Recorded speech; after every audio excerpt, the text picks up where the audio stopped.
and you will Why be is gained GFA's head so shiny? Oh, I like this one. I think you guys will also like it. Can also move back. Maybe you will see my butt, but... That's an episode of Casting Couch, yeah? And guys, do you know a few weeks ago, an Acheron was sold on eBay. Do you want to make a guess for how much?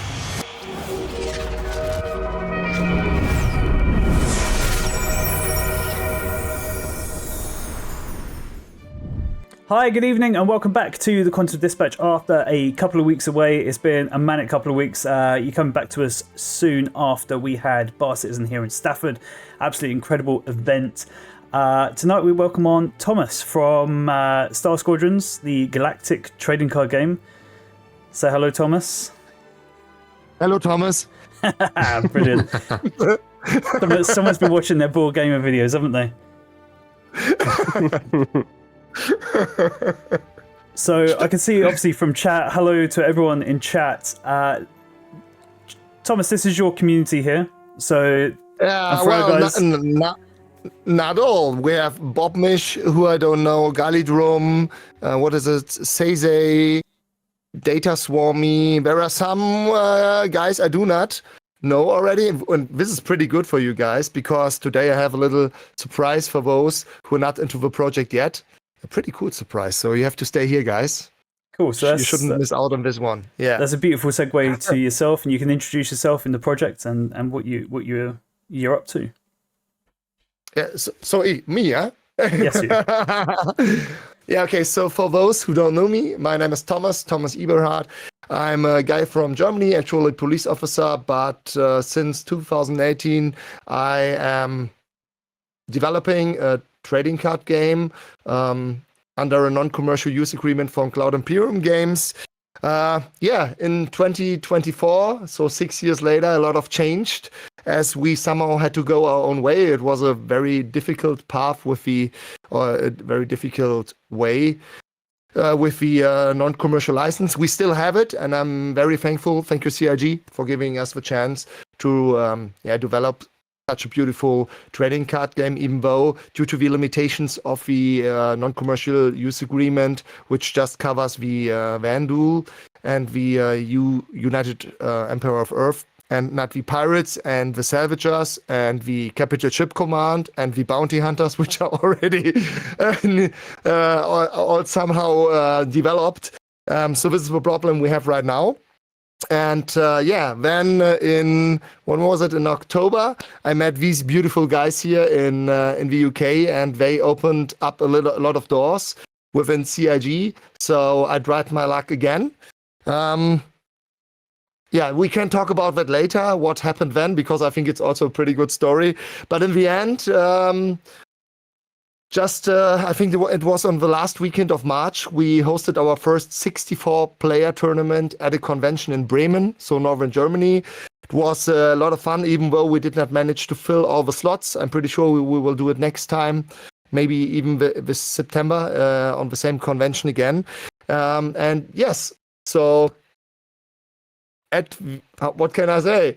We will go later into detail about it, but actually we announced our own software playable on Steam at the end of this year. We are aiming for this date. And let's see if we make it. I'm pretty sure. I'm very optimistic. And when you guys have all the chance to just click the install, play, and match me with a friend or with the standard matchmaking with another player. And for the first time in history, when everybody's able to play a polished and nice a polished version of a game with a nice gameplay experience. It will be a base demo, which just covers 2 factions, but you will have the full game experience within this range. Yeah, and this is the goal for us right now. So I'm spreading the word for the project. I would love to push harder with CIG, but I think there is a lot of happening within CIG right now, and they have other things to do than taking care about a trading card game, even though it was developed for Star Citizen and with a love for Star Citizen. So that's my little short introduction. So I'm Thomas. This is our beautiful trading card game. Hello. Welcome. So obviously you've brought a lot of your community with you, so we'll do our introductions as well. Hello everyone, I'm Pete, also known as One Dark Enigma. I'm a keen racer and collector, shall we say, in Star Citizen. And yeah, we met you at Beacon in Belgium, myself and Eason, who can't be with us today. And we were just blown away by your game and how in depth it can be, and we just loved it. And so here you are. I'm going to pass to who wants the baton next. Go on, CJ. Oh, right, okay. Well, hello to all the Germans. I'm CJ. I am a big fan of anything that involves in-game, of course, murdering, hoboing, or stealing. And yeah, I mean, I've seen Thomas talk about this game. He's so passionate about it, and yeah, happy to be a part of the start of it, I suppose. And over to GFA. Yeah, Guys, so Wendler just gifted 5 subs, Yes. by the way. Oh, awesome. MVP. Thank you very much. Thank you, my Wendler. friend. Yes, thank you. Thank you, mate. absolute legend. Yes, I'm GFA Plays. I'm a content creator for Star Citizen, as in I make content around Star Citizen. I don't work for CIG officially. So, yep, I play the game a lot, make a lot of a wide variety of content. Usually it's based around, at the moment, it's based around defending PvE players from PvP players. So you might have seen a little bit of that on YouTube, but I'm only a small fry. But I'm very passionate about projects. I've backed it since 2014, so I've been around a long time. And I met Pete, One Dark Enigma, at a Bar Citizen event, I guess is the closest thing we'd call it, about 2 years ago. And we got on like a house on fire, and the rest is history. I came over to join the Quantum Dispatch boys, and yeah, it's been an absolute blast. So I actually managed to get my hands on to play Squadrons a little while for the first time about a week ago, and I loved it. I absolutely loved it. So I'm very excited for this evening.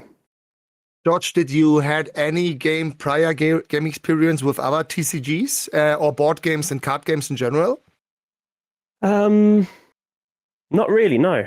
I would say it's probably I've played board games like with my family at Christmas, and but I'm not like, I don't play D&D. I'm not really into board games, so this was a really nice way for me to find something I'm passionate about in a board game form. So yeah, it's brilliant. Can you? I'm really interested to hear your first experience, your honest experience and opinion about the game. So, how did it feel for you to play the game? And be honest. That's very important for me always. Absolutely. I will say 2 things. I'm not much of a person that enjoys to read instructions. So when I saw the amount of instructions to read, I was a little bit like, this is going to be we're in for a long night. But by the first game, I feel like I'd picked up all of the gameplay mechanics and rules that I needed to be able to be competent in my second run of the game. And even to the point of knowing what each symbol meant on the cards. If it's like a swarm attack, for example. Little things like that. I picked it up pretty quickly. I needed one go playing with a competent player, and I felt very comfortable getting into it. And after that, it flowed very seamlessly. So it feels like a lot to read when you see it, but genuinely, it's not. It's absolutely fine. Thank you for your feedback, mate. Means a lot to me. Everyone? Well, I'm terrible with words and I'm terrible at pictures. And yeah, so this is going to go a lot less entertaining for me, I think. But we'll work it out. You're kind of you're that wooden shaped guy with the holes, and you know what goes in this hole? The rectangle. Oh, yeah, exactly. And everything goes in the same hole. So, Thomas, tell us what's new for the project and the direction you're going in now. I know you're very excited to tell everyone. And, I mean, do you have anything to show off? Do you want to send me any graphics to put up on screen? Yeah, I mean, later on, but I have to pick it up. I can give you a timestamp of the event, which we had running, so we could have it running in the background somehow, so that the people at least can see what kind of scope we have already reached with the... by the way, we have a hype train running. We do. so that you guys can see the scope of the game already, even though it's not Star Citizen themed anymore, as we are stuck, as I already told, by all very strongly limited by the non-commercial use agreement from CIG, which is still cool. But this is the problem we have right now.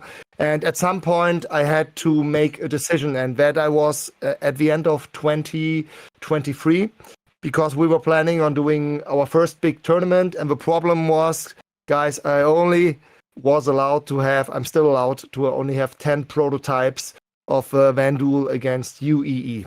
And I was sitting there and I did the math and I thought to myself, fuck, if you want to have a 32-player tournament, we need more than 10 decks.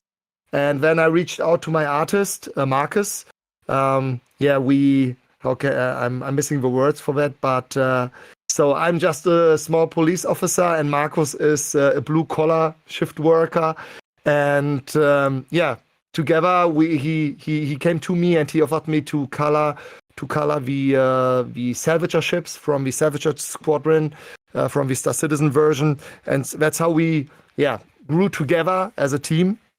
And then I told him, Marcus, we're fucked, because the problem was we needed other decks, alternative artworks. But as I said, if you're just a police officer, what can you do? Even though if I had some experience with Photoshop, but we tried AI and stuff like that, and it was just not possible to recreate a ship from different directions. That's still not possible with AI, and especially you still have to adjust the artworks in the end.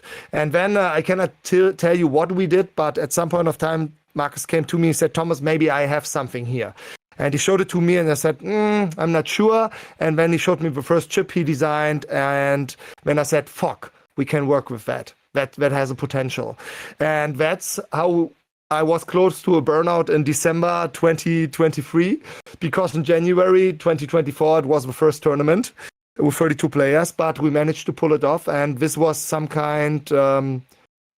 this was a very big step for the entire project, because for the first time, we went our own way without any connection to CIG. And this is something I also want to say here. If I talk about Star Citizen Squadrons, it's the non-commercial community fan project, which is covered by my non-commercial use agreement with Cloud Imperium Games, but which is very limited. And if I talk about Star Squadrons, not Star Citizen Squadrons, if I just talk about Star Squadrons, it's the upcoming version, which you can then also play on stream with the alternative artworks.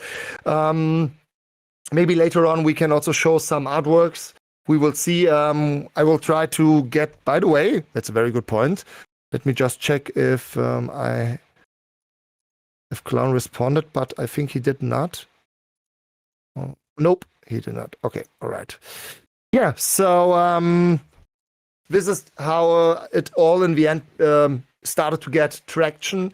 And then so I just told you the first big thing in our going our own way was the tournament in Germany in January 2024. Then we had our first international tournament in Switzerland, in the Swiss Alps. Guys, it was so beautiful. That was in September.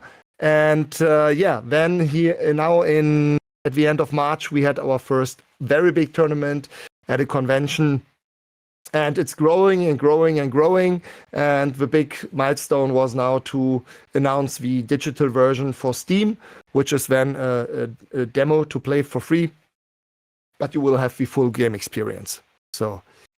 So this is somehow how it started. I could go much more into detail, but I will leave this up to the guys if they ask the right questions. And if you guys have any questions, just let me know. I will try to answer them all. So if we ask the correct questions, huh? Yeah. Awesome. You can ask me anything. So the Oracle from Matrix. We have to ask the correct question. And you will Why is GFA's head so shiny? It's not the head that's shiny, it's the spoon. Oh, right. Okay. I can go back a little bit. So we're hearing in chat that you turned up in full tactical gear. Yes, that's right. I think maybe I have it. Here it is. There's a little, what is it, a supercut of the event, which was prepared at the event itself. So that was pretty crazy. So we had a pretty big team at the event in Bremen. So it was the event. It was called the Battle for the Stars Bremen 2025. And yeah, planned as a 64-player tournament. As you can see, I will also send you the timestamp for the panel 3 where we showed the software for the first time. There's how much is it? I think it was 11 staff members, which helped me to pull this off. And we had a mobile camera. We had our own moderation area. We had live game commentary. We had 2 game stations, which were covered by different camera angles. It was pretty crazy. And also, if you see the production quality of the event, even though we are still pretty small, we are aiming pretty high. But I think this is the nature of this project, and also somehow my how can I say it? My expectation. That's very important for me, and that's Land of Babe just said Bremen was awesome. Yes. So I've got the credits come up. First place, Land of Babe. And Land of Babe is in chat. Congratulations on your win. Yes. I want to know if it was easy. Is that? Yeah. I ask him a question. Yeah. Wait, is this? Okay, let me just go back. Oh, it's such a long stream. One click and it's gone back a couple of minutes. Okay, we'll roll around again. The pertinent point, I'll bring us on to the screen so you can see this tactical gear that Thomas was in. But I mean, it looks, from what I can see, it looks good. In fact, you know what? Let's get it from here. Yeah, there we go. Yeah. There you can see it. Here you can see the location, and these are the faction banners we have. That's the gear we have for the United Earth Defense. That guy looks like we CJ, also had a military checkpoint in the entry area, and that was when the tournament was played. Did you have any Brits turn up for the event? What do you mean? Do you have any British turn up for the event? I didn't understand what you mean. British people from the UK. We had one guy from the Netherlands, I think. Panda was it? And we had a guy, I'm not sure if Damnation, where is he from? He's English speaking. I think he's also from the Netherlands also. And then I think we had someone from, so we had 2 English speaking players, which are there all the time, yeah. So Explorer asked which plate carrier it was. Then you have to ask Axi. Yeah. Axi lent me his plate carrier. I also had a big fat armored vest, but in the end we decided to have the same style. Yeah. Lovely. Oh my God, SGBA, you don't have to fly in from the US. We are still too small, but in the future, I guess it will be much more interesting, to participate, hopefully internationally and on different, one day. That's right. Yes.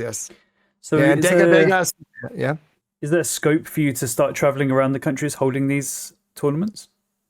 Oh, this is a pretty good question. So when I would send you, then you can leave it running in the background. And then I can tell you, so you guys can at least see me jumping around on the main stage.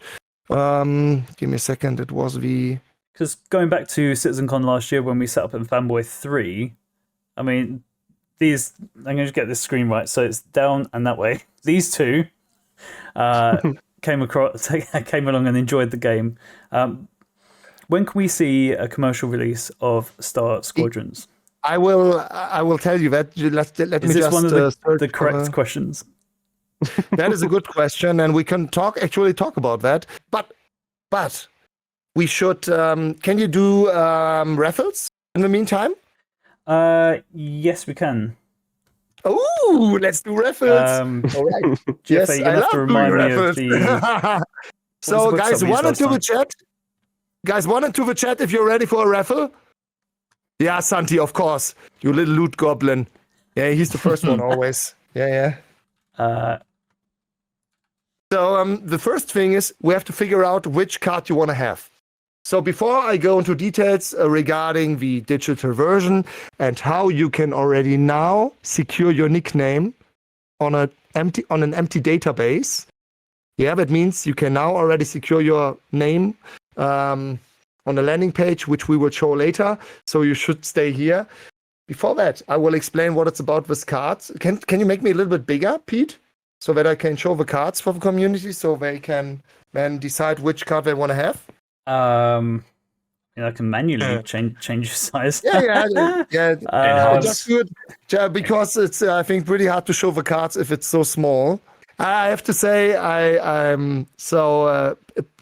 really enjoyed the time with you guys in Manchester because especially CJ and Pete, they took care of me in Manchester, and without them, I would have never traveled to CitizenCon in October last year. And as I said, it also somehow moved a lot of in the background with CIG, and it was pretty exciting. But I also told the guys honestly that I'm somehow already missing them, and it's so much fun. So these are just great guys, and I'm so happy to be here. And on the other hand, I told Pete that I'm so tired right now, but my body is feeling so great at the moment. We are having so much success. We are every day I get a little gift from someone, because there's the saying, I don't believe in God, but there's the saying which says, you do what you can do, and God will do what you cannot do. And even though I don't believe in God, I'm pretty sure that this positive energy and such beautiful people like you are a natural combination of success. And I think this is the reason why we are pulling this off so hard. And that being said, I will pull something off for you hard now, guys. These are our so-called early release cards. So it all started with the non-commercial Star Citizen project with the so-called early supporter cards. And then as we had to go our own way, we made a mock-up of the original cards. So the ships are somehow inspired by CIG or by Star Citizen, but they are not infringing in any way the IP of CIG. For the legal department from CIG, we made sure that we do not have any problems there. And so we decided to bring out somehow the same card, at least with a name, which you could collect in the past as Star Citizen cards. And these are our so-called, instead of early supporter cards for Star Citizen, these are called the early release cards. And all of these 4 cards I will show you now are now released. And each card is limited to 1,000 cards worldwide. That's it. So pretty rare. And I will ship them worldwide to every winner in this live stream. So we will start off with the first card. And Dr. Jekyll is right. And I'm pretty serious on that because I do not want to infringe CIG's IP or Star Citizen's IP. And have a look at this one. There we go. You can already see that. And you can see these cards are very special because they are as thick as a credit card. So they are not meant to be played. And they are so beautiful. So we reach a new level of production quality. Sorry, guys, the camera is... there we go. Yeah. And the backside is also beautiful. So it's here Squadron 44 from the United Earth Defense. Yeah. Not Star Citizen related. And so this is number 1. Boomer Squad. Then we have... I like this one. I think you guys will also like it. We have the Eagle Eye card, which is our long-range exploration ship. I think it's the same ship size as a Carrack. It's looking a little bit like a Blackbird. And unfortunately, the camera is not able to capture this card as beautiful as it is in reality, but I really like that card. She's also beautiful, also limited to 1,000 cards. And here again, United Earth Defense backside. Yeah, and the cards are so shiny, so beautiful. Okay, next one. Here we go. It's Salvager time. So, Pete, I think you haven't seen her up to this point, right? No, I haven't seen our these. Devourer. Yeah, so this is the Devourer, a big Salvager ship. And as you can see, what was very important for me I never liked in Star Citizen. I think that will change in the future. But in Star Citizen, you have this tractor beam or salvaging beam. In Star Squadrons, we classically will just destroy enemy ships by putting them into the mouth of this big ship, and she will bite into the wreck and then just tear it apart and put it into her mouth. So the teeth are actually, how is it called if you have this band which is moving in a factory? You know, guys, what I mean? Conveyor belt? Yeah, conveyor, yeah. And so the teeth are connected to conveyor belt, or what do you say? What do you say? And so she will pull in the wreck into her mouth and just destroy it. So pretty cool. This is our Betsy. I also love the backside. Yeah, there we go. Scrappers. Ooh. Oh yeah, here you can see it's so crazy. That looks good. Crisp. That is crisp. Yeah, and then the other one looks to be the favorite at the moment from the community. Damn it, give me a second. What's the problem here? So there we go. The Infinity. It's a bounty hunter ship. It has the same size like an RSI Galaxy, and also beautiful card. Even though the camera does not cater it, but you can see the foil effect. If you have it in sunlight, it's just crazy. Beautiful card. And here comes the backside. Oh, have a look at this one, Pete. Oh, That's nice there. yeah. So beautiful. Snake pit. So this will be the bounty hunter squadron, which is still in development. But I really love the yin yang snake. It's so cool. Yeah. And so, guys, now you have to put in chat if you want to have the Infinity, if you want to have the Betsy, because we will only do one card today for everyone, not for everyone, for the winners. Then we have the Eagle Eye. And then we have the Boomer Squad. So put in Infinity, Boomer Squad, Eagle Eye, or Betsy. Oh, it's close. There's a lot of Betsies and a lot of Infinities. Okay, CJ, you will make the decision. Oh. And I will... Don't give me that power, because I'll just choose the least picked one. So there we go. I will open up a raffle for you guys so that every winner can... Are you able to do that? Yeah. Cool. Because I will open up the submission page where the landing page where you can. So where we go, deactivate. I will set up a new raffle. I think it's definitely going to be the Infinity. Oh, really? Oh, it's so I think crazy. So. The people are going nuts for the Infinity. Okay.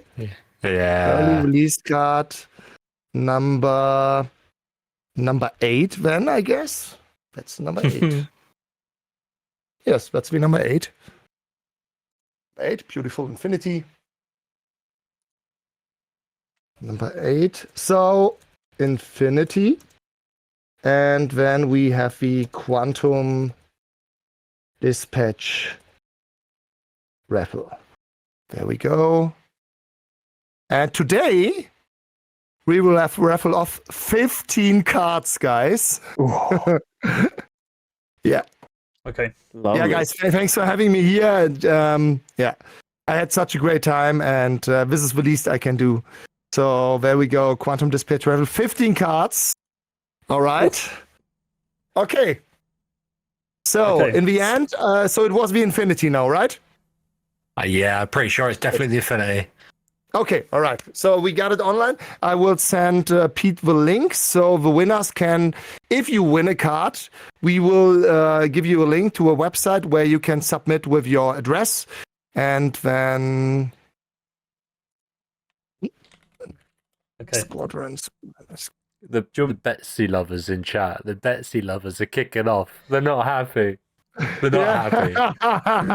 I'm Eagle Eye. I'm Team Eagle Eye, I have to say. I love it. I have to say, Eagle Eye is also my favorite. Yeah. Love it. I'm a huge fan of the Blackbird. Is it the SR-71? Yes. That inspiration. Love it. Favorite plane as well. I will give me a second. I will show it, but I just have to send Pete the link so that he can here into our chat. There we go. Whilst you're doing that, should we get it started? Get people getting entered? Yeah, I mean, are you able to start the first raffle? Yep, we're ready for it.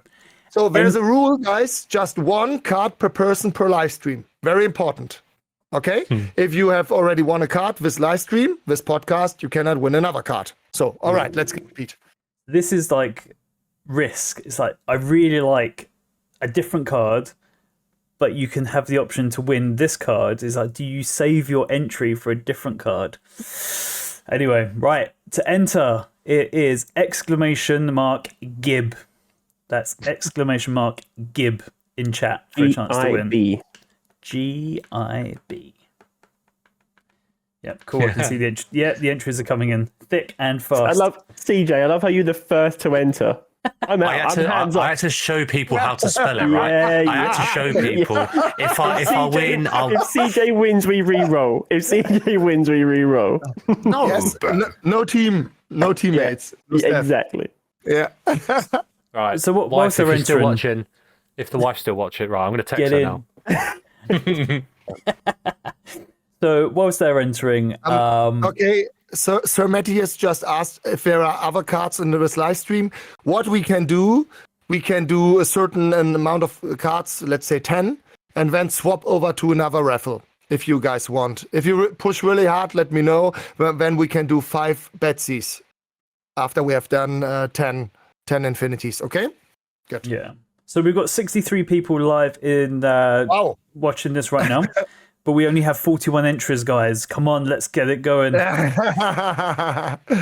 Oh, yes. Yeah.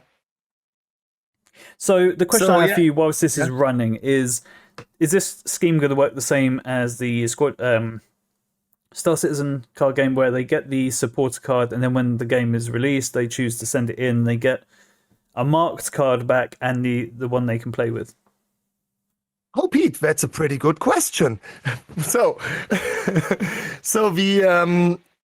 I had to make an important decision. And for those who don't know, when we started with the early supporter cards for the Star Citizen version, it was the idea that at some point of time you may be able to send in your collected early supporter cards from Star Citizen, from the card game, the promo cards, and then you potentially would get sent back other cards in exchange, which are actual playing cards.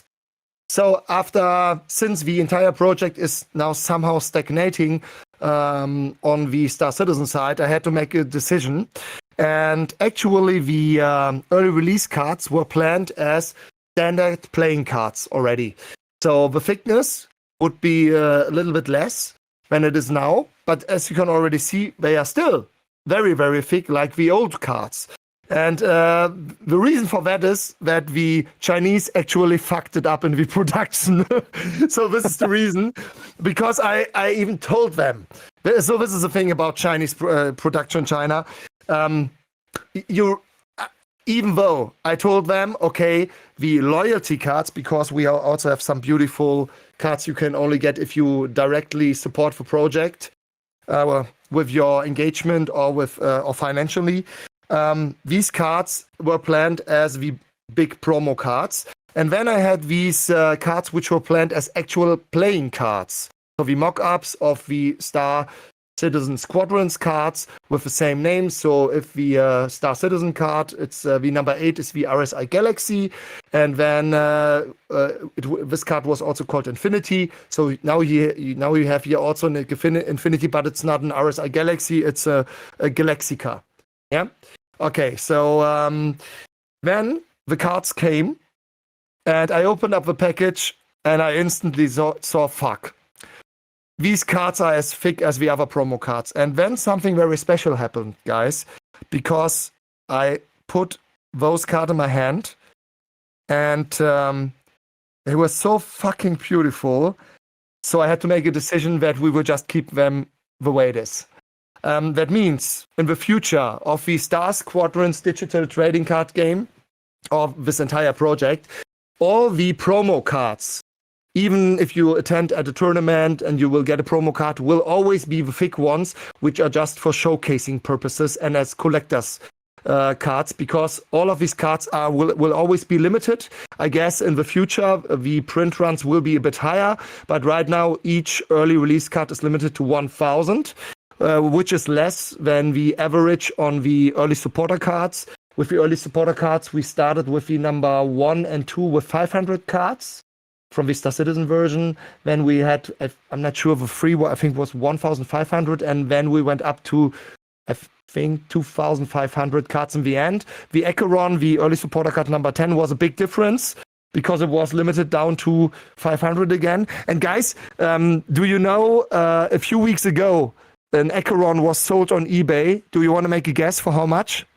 CJ, Pete, George? I have the metrics, so I can't. I was literally looking for the price. You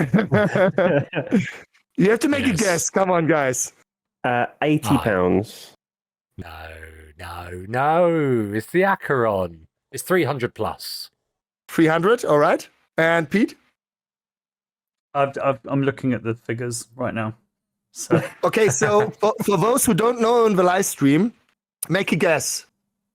The first, if you do not belong to my community, like Screamer or anyone else, or now Uncle Morky, Uncle Morky, no, he's not also part of the community, but Average Ash, so 250, no.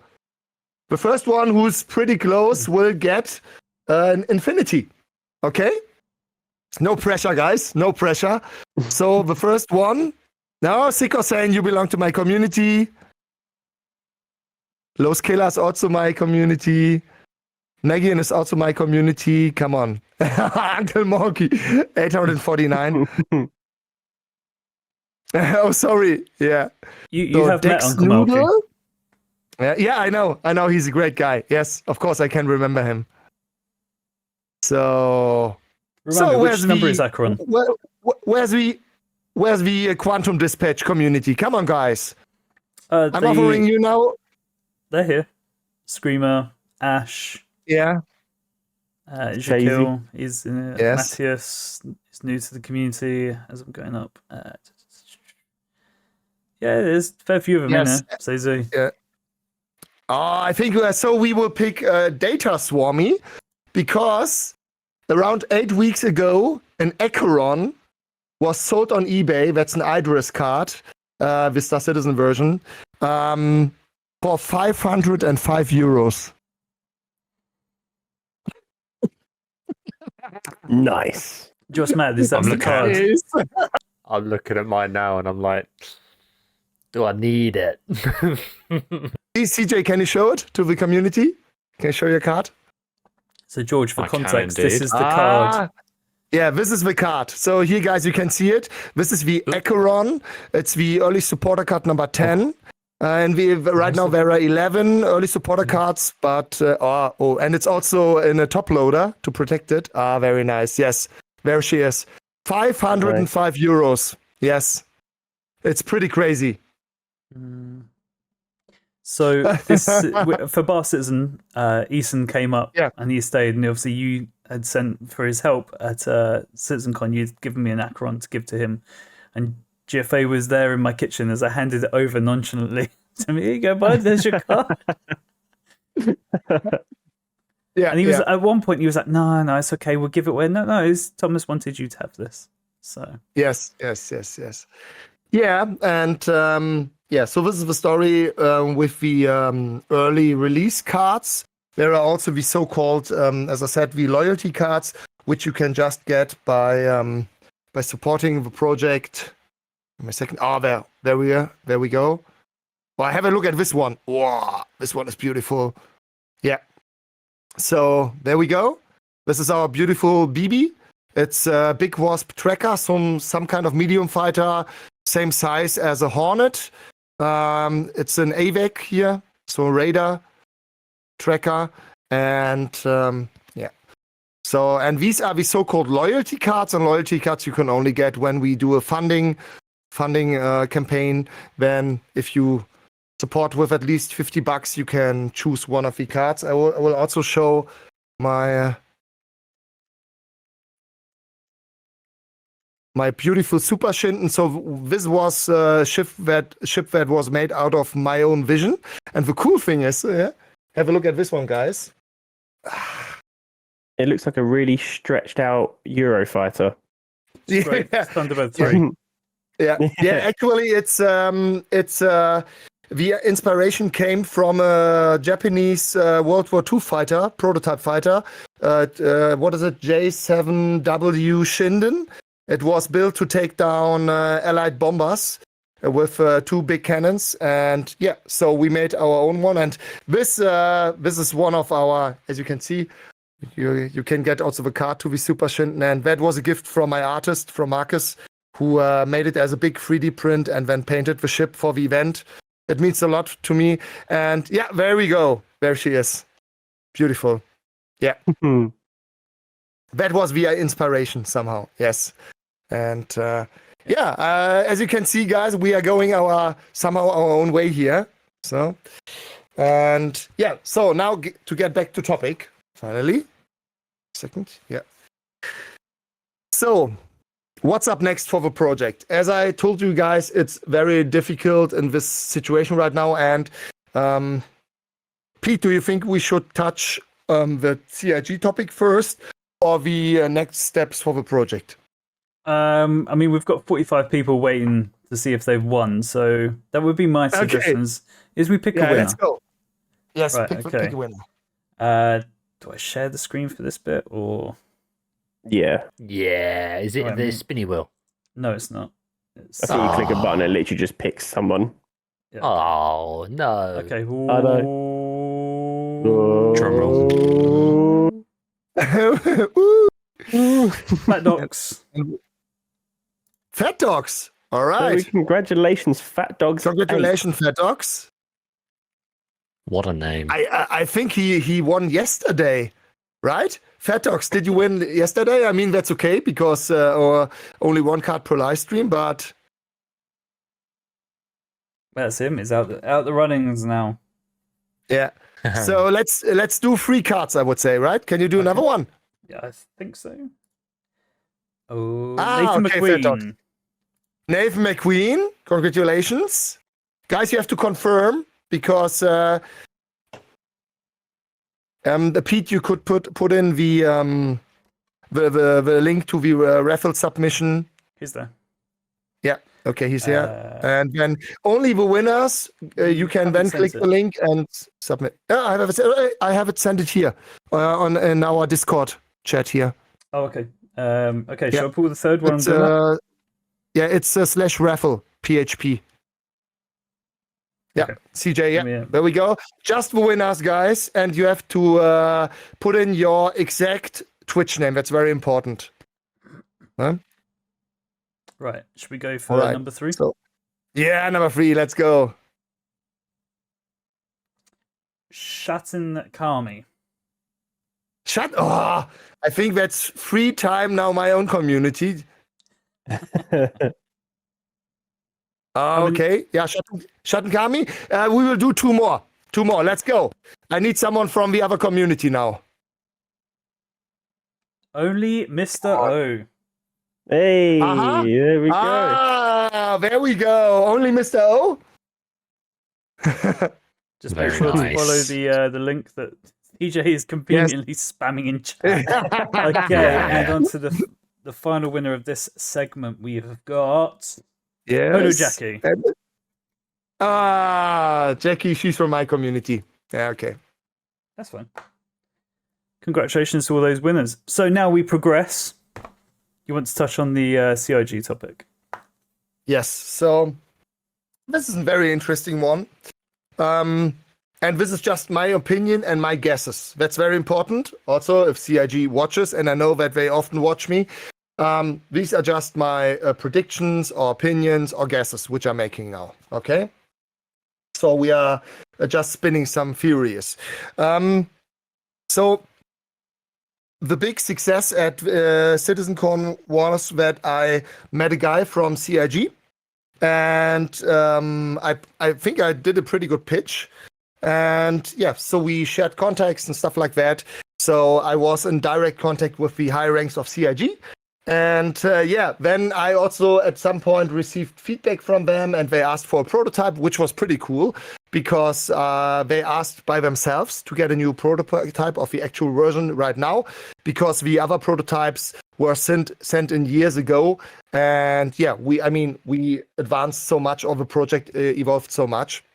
And then I'm not sure if I managed to bring everything together, but I think this caused a reaction within CIG, because I just said, hey, we are in talks somehow with CIG. Then the legal department thought that I had been saying that we now have a commercial license. What the fuck? No, we haven't. And I even said in the live stream that that it can just go both directions. And tomorrow we could have a message that it's that we're done with CIG, that they are not interested anymore.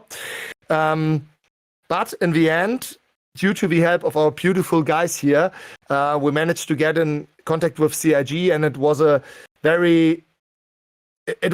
just an incredible experience to talk with someone from the exec level from CIG and to do a pitch, because I always say this is part of a journey, and I have grown with the entire project and the evolution of the game, and it's a very, how do you call it, if it takes a lot of strength to do it, guys? Stamina. Yeah, it's Strength, stamina. You need a lot of stamina to push forward, but on the other side, I have you guys on my back, and you are pushing me and elevating me to new levels I never expected. In the next step, you are standing on your own stage and announcing your own software. So it seems like we are going into the right direction. But the interesting thing, and here's what I said about CIG, and that these are just guesses and predictions. I guess many of you heard that Carl Jones left CIG. So who knows in the chat who was Carl Jones in CIG? I definitely know who Carl Jones was. I didn't realize, but I walked in front of him. Yeah, okay, Screamer says, what did he do, Screamer? Oh, is that the guy that you ruined his interview? Yep. Yeah, I had no idea who the guy was. I knew, obviously, who he is, but I didn't know. I'd never seen him, so I'd never been able to put a face to the name. Anyway, I didn't realise, but I walked in front of Carl Jones whilst he was giving an interview on the game, and just like carefully filming with my camera. As it happens, the content that I captured was one of my top performing tweets of all time. But Screamer absolutely knows who he is. Yeah. Okay. So I think he was. So this is just my opinion and my guesses, but Carl Jones, I think, was third highest rank within CIG, just below Chris and Aaron, and then Carl Jones. And what I also know that he was the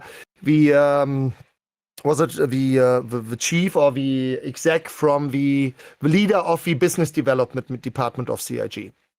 So in October, I got in touch with them, or I got in touch with persons from this sphere. Yeah, let's say it this way.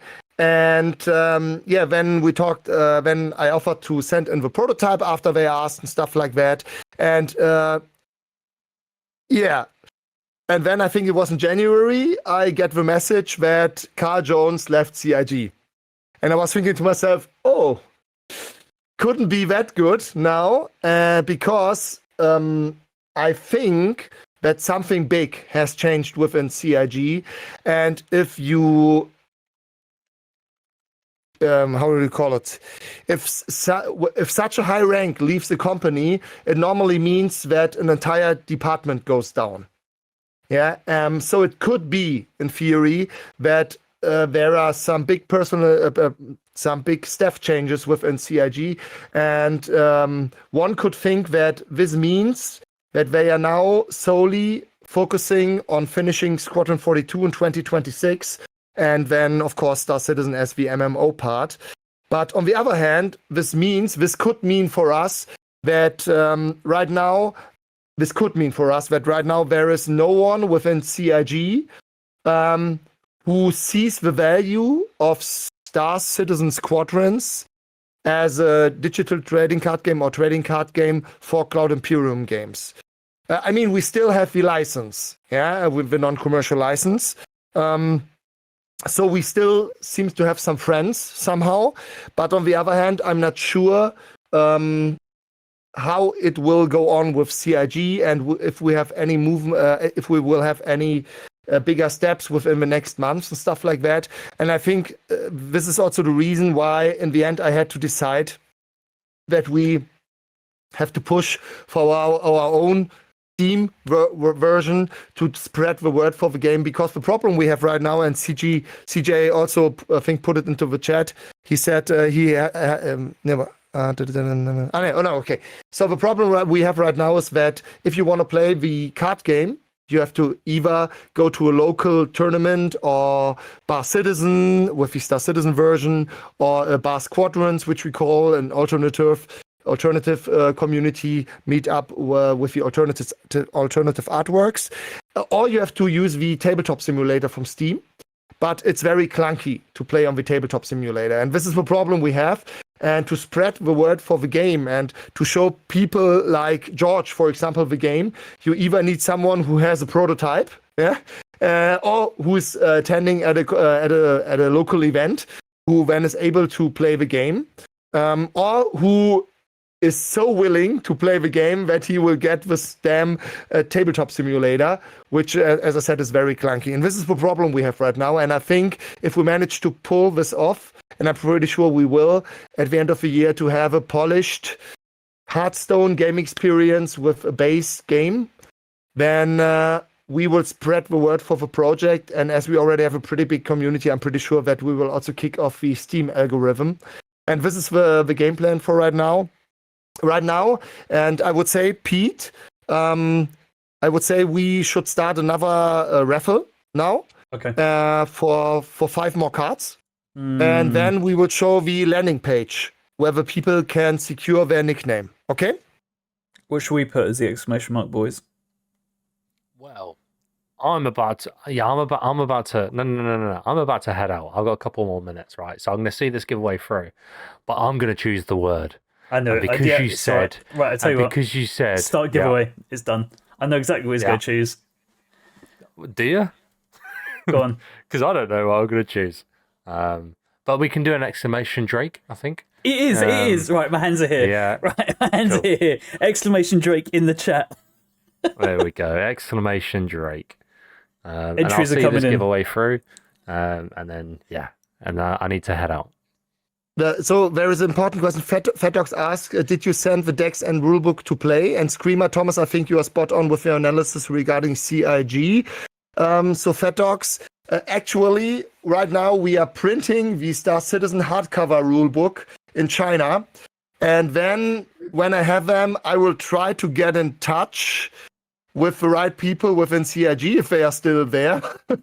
And of course, I will offer them to get a current prototype, because 3 guys or 2 guys in the community, Matri and Moondrifter, they put in around 400 working hours to the rulebook. Pete, if you want to show it later on, chat. you cannot show it. Matri's in the chat right now. Rulebook. No, Matri. Yeah. But we can maybe later on show the rulebook also of the alternative version. So right now we are actually printing the rulebook for CIG. And then I will offer them to send in a prototype again, but we will have to see. And regarding what did, so Screamer said yes. I'm spot on with, we only can make a guess. But, I mean, if we think about the situation, the AAA market is pretty much fucked. The AAA publishers in the gaming space are struggling hard. Yeah, we had the big releases. There is something wrong within the entire industry. I don't want to get too political, but it seems that some kind of worm managed to get into all the big companies and to, somehow place certain political messages within games. which really hurt the games. And I'm not excited, but I'm really nervous about the release of GTA 6 because GTA was always a game which somehow stretched out the borders of political correctness and stuff like that and just told good stories. And I'm not sure, like with the new The Witcher game, that these are the same people still in the companies anymore. I'm really interested in your opinions in the chat regarding my opinion or position into this thing. And what's your opinion on the entire situation right now regarding the big publishers and the gaming market and the latest releases like Assassin's Creed Shadows, stuff like that? That's definitely a question for GFA. Yeah. I think I've got a lot of friends and a lot of the sort of spread around the industry that are working for different companies, but also content creators that make content for certain games, and they're split around the industry. And the one thing that I think we can all agree on is, and it's ironic that we're all Star Citizen players, right? But the one thing that is killing, but also ironically keeping the gaming industry alive is microtransactions. Yeah. It's one of those things, like every company has to do it now because there really isn't a choice financially. But when you're going to charge 60, 70, 80 pounds, euros, dollars, whatever your currency is for a game, and then charge another 20 euros for GTA 5, for example, with the shark cards to get a bit of in-game currency, you suddenly, and then lock content behind that, you suddenly get yourself into a position where you undermine all the hard work that the developers do, because some people give up before they even get started if they see the price to be able to reach that level in the game being so high. So I think microtransactions has slowly bled people's enjoyment from video games in a big way, actually. And I just it feels like the devs are still doing it for passion, but the people that make the decisions from a financial standpoint are just trying to rinse everyone for as much money as possible. And we're not stupid. Players that play games, we're not idiots. We know it. But unfortunately, we just most of the time don't have a choice. If we love the game, we end up paying. So yeah. I think everyone feels quite disenfranchised by the entire genre of gaming because of this. And that's just my sort of 2 cents on it. I think developers' hands are tied. It's not their fault. But when it comes down to the sort of the publishing side of things, especially in AAA, there's some games that have come out from AAA studios that should not have the AAA stamp of approval on them, launching day one with unbelievable issues that you wouldn't expect. And it's just, it's a ropey time to be a gaming fan. So yeah, I kind of agree with you in some ways there, Thomas, in regards to the current. Yeah. You know what's pretty crazy about so Screamer made a pretty good point. So the EU, the European Union, they released a paper which was the actual cause was a what was it, a horse game, I think, with which was aiming for children as customers, and it had several different it had so many microtransactions and then different in-game currencies and stuff like that. And this kicked off this research paper. And it could be, we cannot be sure, Screamer, very good, this man is informed. We cannot be sure if this will actually change anything, because now I think Stable Games, or how they are called, the guys, Star Stable is the horse game. And they now have to, I think, answer within a month to the EU, and then then we will see what will happen. But I mean, that's also a question regarding the further commercialization of Star Squadrons. What do you want to have in game? And what I can say is that I actually, so the problem is, George made a pretty good point, because on the one hand, you have the business side. And any business, especially if you have a free-to-play title, you have to make some money. I mean, server costs. You have the infrastructure you have to pay. You have to pay the personnel. You have to pay the designers and all the thing. But I don't think that's actually a big problem with free-to-play titles because there's, I think, some agreement within the total player base that microtransactions are okay within a free-to-play title because somehow you have to get in the money, right? So this is not the main issue, but I think it starts getting weird when you have 4 different in-game currencies, stuff like that. And what the European Union is now planning on doing, if it works out, they will force all the publishers to put the actual value of the current digital currency, which you want to pay right now with, you have to pay the exact amount of money you are paying in reality below the diamonds. So that means you have to pay 1,000 diamonds for the skin, and then below it's saying that's 19 euros. And that's a big difference because at this point of time, it does not make sense to put in any more digital currencies. Because you can then just put in, hey, do you want to buy 10 boosters? You have to pay $5. That's it. Does not make sense because the reason why they put in these many different currencies is that you lose the feeling for the currencies, right? Yeah, different value, right? If 1,000 diamonds doesn't hurt mentally as much as 20 euros to your wallet, you just don't realize it. It's a nice trick of microtransactions for sure. Yes. Going back quickly to, sorry, just before we move on to the Star Squadrons, what we'd like to see, and going back to what you're talking just before we move too far off that topic, I would love to see it. I mean, I really want a physical board game, 100%, and the tabletop side of things sounds great as well. But down the road, I would love to see like a mobile app, something we can do on our phones at events, maybe at a Bar Citizen. Everyone jumps on and goes, "Do you want to play right now?" Both on your mobiles. That would be really cool. Something that's very mobile and usable. So, man, another topic. So I guess we have much to talk about today.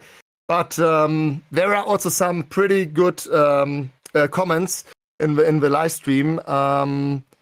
So Screamer says, I stopped playing COD. Yeah. The stupid quadruple A label from some game creators. Yes. I mean, we will see. I think we will have a big shift within the publisher sphere of games. Also, what's very interesting, if you have a look at the publishing platforms, guys, do you know? Does anybody know what's the market share of Steam for publishing games?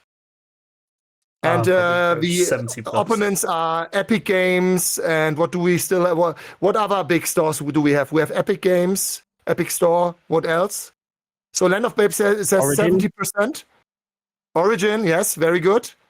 Of course, something like CIG, yeah, stuff like that. You play? So FIA is pretty good on happy rate. It's 85%. Steam is right now smashing the competition. It's so crazy. If you want to release a game, you have to release it on Steam. You have no other chance. And that's a good thing because, I mean, in the end, it's still a company and they are also somehow enforcing their own visions and values and goals, whatever. But I think they also told EA that EA cannot, what was it, put in ad spots into the game. So they prevented EA from doing that and stuff like that. So I think at the moment, Steam is one of the good guys or more good guys. But that's pretty crazy. 85% market share, guys. 15% for all the other publishers if you want to release your game without Steam. 15% just. It's so crazy, guys. It's so crazy. And the other interesting thing which George talked about is if the European Union starts forcing the publishers to put a real value below the digital currency, the thing that will happen is they will just, in the end, they will not destroy microtransactions, but they will make them somehow more, how do you call it? More transparent, right? Because then, in the end, if this will happen, guys, what I can tell you with Star Squadrons is you will buy your boosters with just money, and then you will have one in-game currency which you will get just for playing, which you can also put into boosters and into crafting cards. That's it.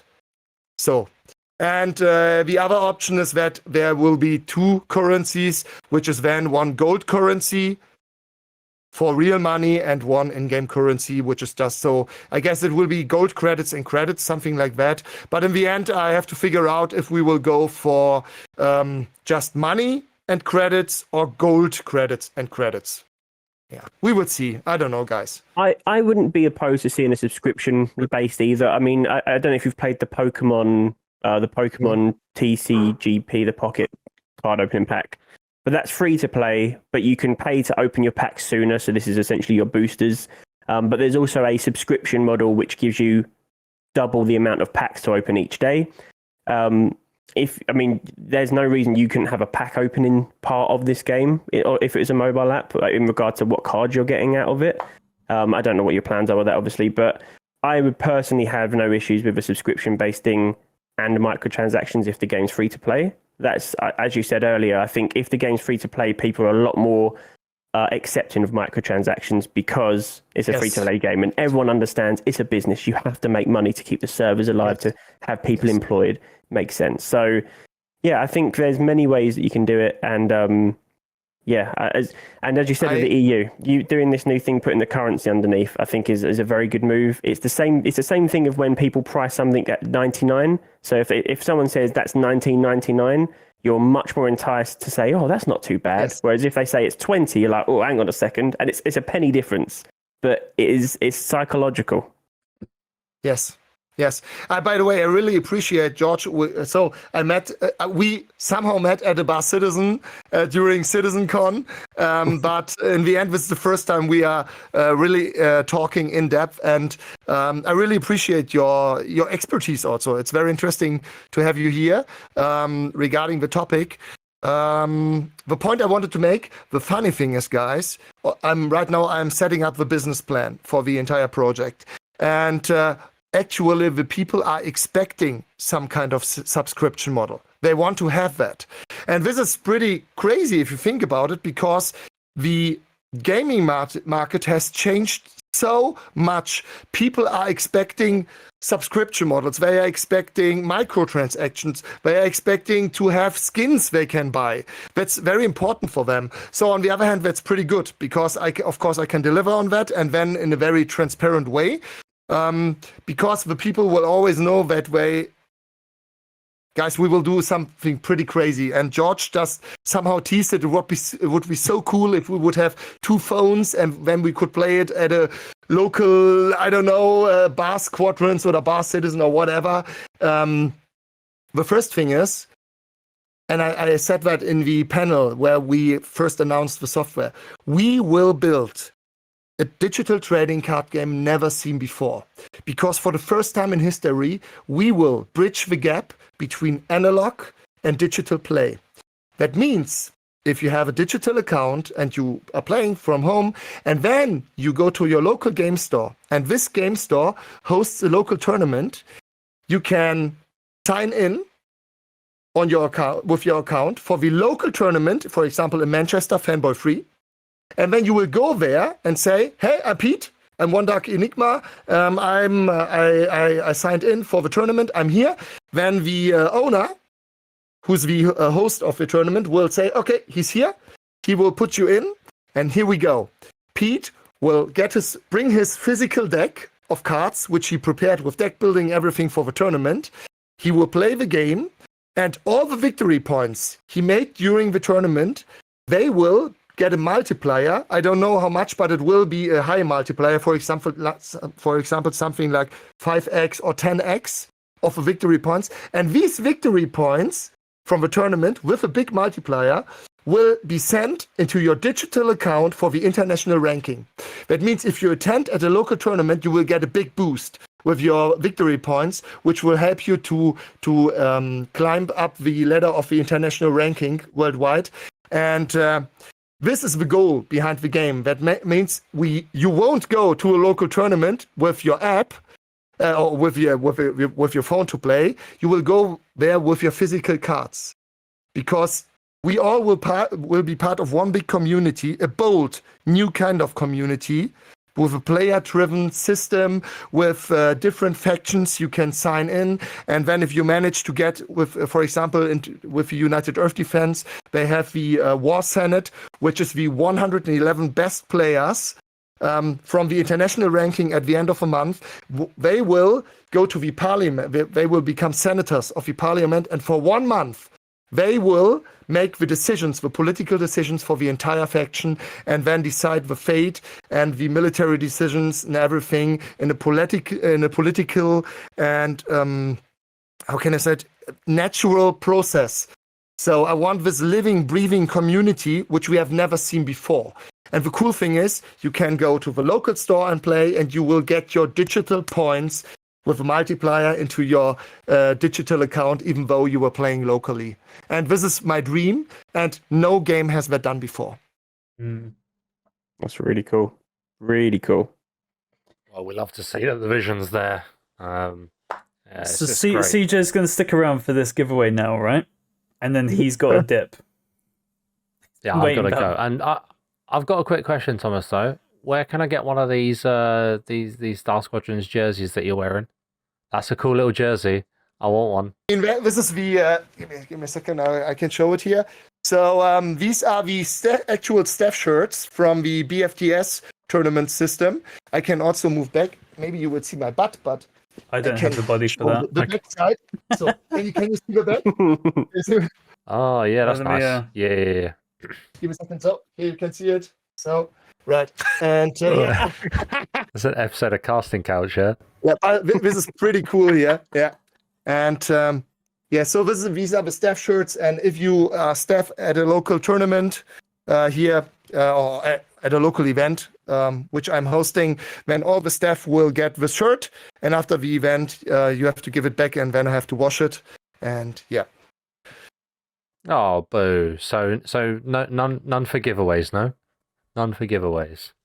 Oh, Wandler, danke. Vandler, Thank you, Wandler. Another one. Thank you again. and another one.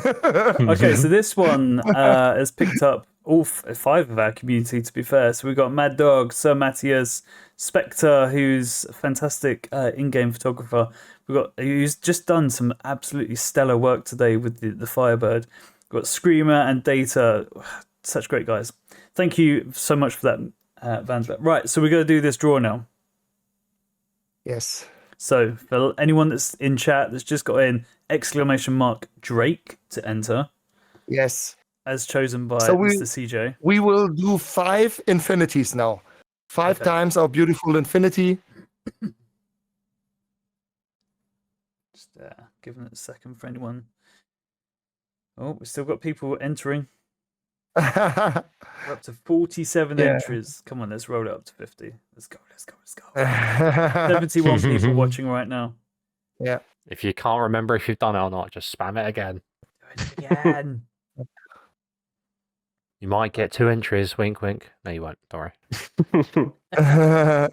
Okay, should we cap it there? Yeah, that's not moved in the moment. I think has it? so. Right, okay, let's All go right. for it. Picking the winner now.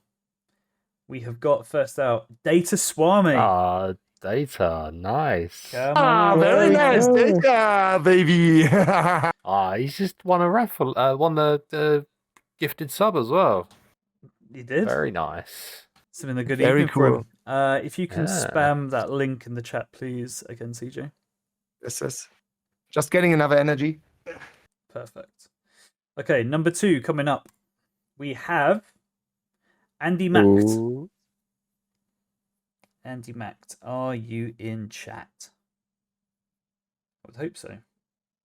There we This giveaway go. has been going for quite some time. There he is. Confirmed. Number 3. Sikasane. Oh, Sikosane. Very good. Yeah, He's one Sikasane's from still the here. he's from the US community. Ah, Where are you, buddy? is he here? Where are you? Reroll, Uh-oh. reroll. Give him some Oh, second. no. There he is. we There go. he is. There we Okay. go. Number 4. And behind the door, Candy Bunny, who said they were going to be number 1. Oh. Yeah, Candy Bunny, congratulations. Welcome to the family, I would say. There we go. Who's also here? They really wanted a Betsy as well. Yeah, we like Betsy Wen. Betsy Okay. Wen. Last one for the Infinity for tonight. We have Average Ash. Very nice. And as it happens, Average Reroll. Ash won one of the prizes at Bar Citizen. He was the recipient of a Crusader Intrepid. So, Nice. he's had a Very good time nice. recently. I don't Oh, think right. you should have it really. I think that should be re-rolled. But that is my final input for the night. I am logging off. So I will Thank you ever so much. catch you guys all later on. And I'll see you in a bit, No bud. problem. See you in a All bit, right, see you CJ. later. Nah, bye-bye. Okay, bye-bye, CJ. Let's get rid of his stuff. He's a great guy. Okay, so guys, now we are going. He just came back. So guys, now we are going for the beautiful Betsy. And I love this ship. She's so nasty. The nasty big girl. Yeah, there she is. I especially love the mouth. She's just snacking all the wrecks away. So cool, the ship. So we will do then the Betsy with the next efforts. But one thing I wanted to say is, I think we are having right now a big shift within the gaming, within the publisher scene, and all the big AAA publishers are somehow in trouble. If you ask me why, I would. My guess is the missing inspiration. There are no new ideas. There is no.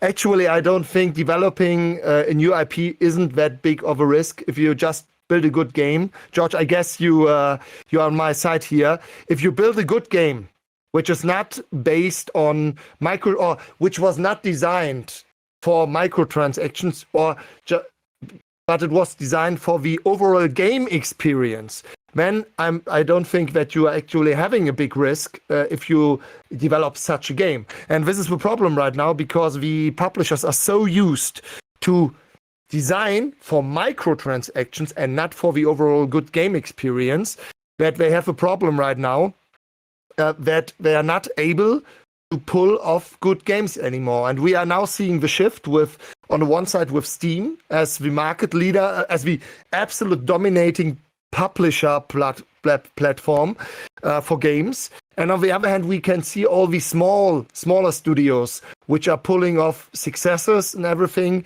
even though it's pretty hard. I'm not sure, but I think it's only 4% of the games which are actually commercially a success on Steam. Wow. From the little publishers, and this is from the normal developers, and this is pretty crazy. It's pretty hard actually to build a game which is a big success. And maybe George, you can add something up to that. I can give you two examples. One where there was no microtransactions and they just made a great game, as you said, and sort of took the world by storm. And this was very recent. And I'll give you another example where they did have microtransactions, but it was cosmetic only, and it didn't impact the game in any negative way. And it was also a very huge success on Steam. And more just a testimony to build a good game, and the rest will come. So the first one was Manor Lords. Don't know if you remember that game coming out about 9 months ago. Yeah. Amazing game, no microtransactions, and it was one developer made that game, one person. Yes. Just proof that one person can make a fantastic game if they just put their heart and soul into it and don't worry about microtransactions. Fantastic game, still very good, still supported and updates coming out regularly. And the other one, I think we're all going to know what it is. It's Helldivers 2. Fantastic game. Yeah. Fantastic game, absolutely. Has some microtransactions in there for cosmetic items, but realistically, you don't need to pay money. You can earn all of the currency in game quite easily as well. And I think when it released, it was also it wasn't a full AAA priced game. I think I paid £15 maybe. I think the standard price was 40. I think it is now. When it first came out, though, I definitely didn't pay. I think I paid 15 or 20 when it first came out. Okay. Yeah. Amazing game, though. Yeah. Yeah, but I think it's Arrowhead Games. I think is the developer from Helldivers. I actually played the first game, and you know what's really, guys? Who knows the first Helldivers game? Yeah, I played it. Yeah, you play. You also? Yeah, I also played it. One into the chat if you played the first Helldivers game, or if you at least know it. The first one, the top-down game. Yeah. Looks a little bit like more comic style graphics. So Real Silver, Moondrifter, Magian, Highlander, Wandler. It's put 2, so I don't know what that means. Okay, so it's in the what is it? The Chamber of Shame in Uncle Morky's game library. I have it. I haven't played it. How many people have got that in Steam? Yeah. Here comes the crazy thing, guys. Helldivers 2 has the same engine as Helldivers 1. George, did you know that? I did not know that. That has blown my mind. That's incredible. It's the No same idea. engine. Yeah. That's If I'm right. crazy. I think it's the same engine. Yeah. Yes. Yeah. Yeah. That's I think amazing. I think it's an in-house engine which they use. I think it's not an official one. By the way, Star Squadrons, so our TCG, is developed in Unreal Engine 5. And this is a good point which George also made, because Unreal offers to just port the game to all the other platforms. For example, Android, Apple, what is it, Linux? Linux? Yeah. How is it called in English? Linux? Linux.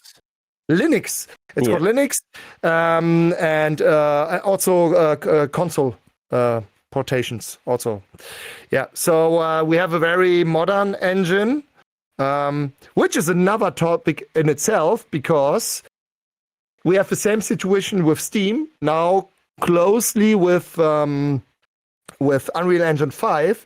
That means we have an engine which is now market leader and pushing, getting bigger and bigger shares of the entire market, which is never good.